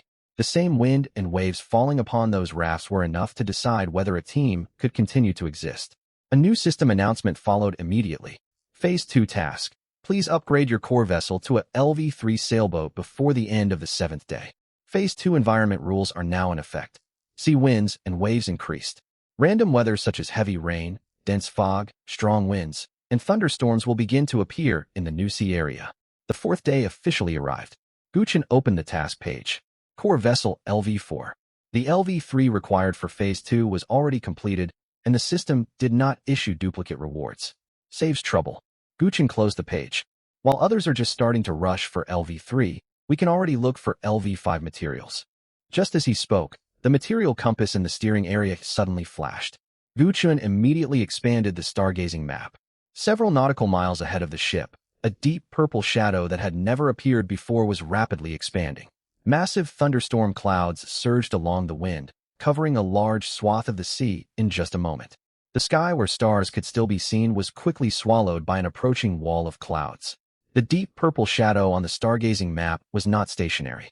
Its edges spread outward like a tide, getting a chunk closer to the light point representing the sailboat with every refresh. A system prompt popped up at the same time. High intensity rainfall detected approaching. Wind speeds were rising rapidly. The main sail was stretched completely taut, and the rigging let out a low groan under the strain. Dark purple lightning flashed from time to time at the base of the distant clouds, illuminating the churning waves in stark white. A faint scent of singed air filled the atmosphere. Stray hairs by Shen Xiaoman's ears were pulled up by invisible static, gently touching her cheek. A dull crack of thunder rolled from the edge of the sea. Then came a second one. The sounds drew closer and closer, causing even the deck beneath their feet to vibrate softly. Holding the thunder staff, Shen Xiaoman suddenly stopped in her tracks. Gu Chun stared at the stargazing map. The deep purple shadow was still pressing closer along the wind. Shen Xiaoman raised her head, looking up at the thunderstorm clouds pressing down almost to the sea. Gu Chun, this thunderstorm seems a bit off. How is our ship supposed to hold up against this? Relax, we're on a LV-4 ship. Gu Chun stared at his stargazing map. We can't go into the center, but being on the outer edge of the storm shouldn't affect us too much. The deep purple shadow expanded rapidly along the wind, and the light point representing the sailboat drew closer to the thunderstorm's boundary bit by bit. The thunderstorm was moving faster than the LV-4 sailing vessel. If they stayed on their current course, the ship would sail straight into the storm's densest shadow zone. Turning around now would mean a far longer detour, and they still wouldn't escape. Gu Chun quickly spotted the thinnest stretch along the dark purple boundary. Cutting in from the side and crossing through the outer perimeter by the shortest route was their only viable chance of survival. He pushed down the helm. The 14-meter double-decker sloop slowly veered, its bow angling toward the flank of the thunderstorm. Shen Xiaoman gripped the fixed wooden table. You're going straight through? Only the outer edge. Will we make it in time? That's why we enter now. We can't afford to waste time. Gu Chun turned and issued orders. Reef the sails, seal all cabin hatches. Secure deck supplies. Inspect all cables and drainage outlets. 19 shield. Dogs raised their wooden shields in unison. My shield. The summoning slot belonging to the fallen shield dog remained dim. The remaining 19 split into groups at once. Several followed Gu Chun to stow excess sailcloth, leaving only enough sail to maintain heading. Others rechecked cables and securing knots, tying down barrels, tools, and all loose gear. The rest guarded the primary drainage outlets, clearing stray leaves and wood shavings ahead of time. Old wounds and damaged wooden shields showed no signs of recovery. Gu Chun avoided assigning the more injured shield dogs to climb the masts. He tasked them with checking lower rigging or standing watch in sheltered spots instead. Shen Xiaoman clutched her thunder staff and prepared to head out, but Gu Chun stepped forward to block her path. Stay inside the cockpit. I can help too. The electric field inside the thunderstorm is unpredictable. Gu Chun glanced at the intermediate thunder staff in her grasp. No one knows how your talent or the staff will be affected. Get inside first. Shen Xiaoman had only just begun learning to wield her lightning affinity. There was no reason to risk exposing her to the storm's powerful electric field without knowing the consequences. You're staying out here alone? I'll head inside once preparations wrap up. Another roll of thunder rumbled across the sea in the distance. Fine. Shin Xiaoman retreated into the sealed cockpit, still calling out a warning before closing the hatch. Don't push yourself too hard. I know. Gu Chun ran one final inspection. He ordered all 19 shield dogs to take shelter at fixed or covered positions, then climbed into the cockpit and latched the hatch shut. Deck cargo was fully secured, sails reefed, cables and drains verified. The sealed water storage tank of the rain collector sat empty. Current water reserves, 0.100 liters. Barely after finishing preparations, the sky turned pitch black. The first raindrop struck the cabin roof. In the next instant, countless impacts merged into a continuous roar. Pearl-sized raindrops hammered the deck and hull, their pounding quickly drowning out the wind. A gray wall of rain shrouded the ocean, and all he could see outside the viewport was churning mist and surging white-capped waves. Boom. Thunder detonated repeatedly deep within the cloud bank. Gusts whipped the sea into swarms of white breakers. The bow was lifted high by a wave, suspended briefly at the crest, then crashed heavily back down into the trough. The entire cockpit lurched sharply forward. Shin Xiaoman grabbed the edge of the table to avoid slamming into the wooden cabinet beside her. The 14-meter LV-4 double-decker sloop rocked violently, creaks echoing from the seams of its timber frame. Gu Chun gripped the helm tightly, his gaze locked on the star chart. The chart could display the storm's range, the ship's position, and the boundary's movement trend, yet it offered no warning of where the next wave would strike. A beam wave slammed against the hull. The sailing vessel drifted deeper into the dark purple shadow. Gu Chun immediately adjusted the helm, steering the bow back toward the shortest path through the outer perimeter. They could not drift toward the storm's core, nor could they let the hull sit broadside to the crosswaves. The partially reefed sails strained taut beneath the gale. Leaving too much sail exposed placed overwhelming stress on the masts and rigging. If he furled all sail, the ship would lose the speed needed to break through the storm's outer band. Gu Chun constantly worked the helm while trimming the remaining sail according to wind shifts, maintaining enough forward momentum to steer clear of the storm center. Again and again the hull was lifted and slammed down. Again and again he corrected course. Whenever the ship's marker drifted inward on the star chart, he turned the bow back toward the perimeter before the next wave arrived. Rainwater pooled rapidly on the deck, flowing toward both sides. The basic drainage system pumped seawater overboard non-stop, and shield, dog station nearby, cleared debris to prevent blockages at the outlets. The cabin was not entirely unaffected. Water occasionally seeped in through window gaps and door seams, and the wooden planks shook from the storm. Yet the cockpit stayed largely dry. Up on the upper deck near the galley, the rain collector finally activated for the first time. Its collection cloth stretched taut in the wind, channeling rain-down pipes into the sealed storage tank.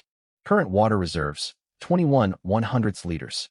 When the system updated once more, the reading crossed the halfway mark. The water level kept climbing. Inside the cockpit, regional chat flooded with disaster reports. Good news. It's raining. We finally have drinking water. Bad news. My raft has no automatic drainage. Water's up to my calves. The boat's sinking fast. Does anyone know how to plug cabin leaks? Help. Our sail tore off. We've lost all steering control. Gu Chun skimmed the messages before returning his focus to the helm.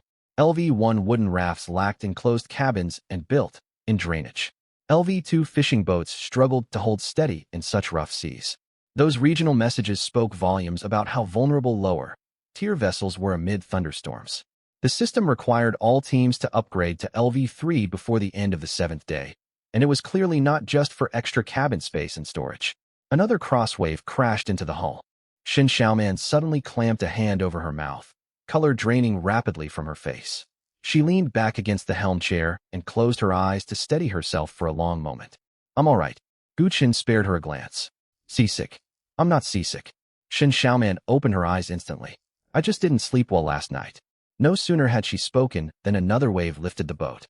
Her body tilted with the hull.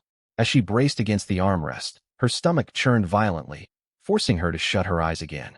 Gu Chun chose not to tease her further. He grabbed a bottle of fresh water and handed it over. Sip slowly.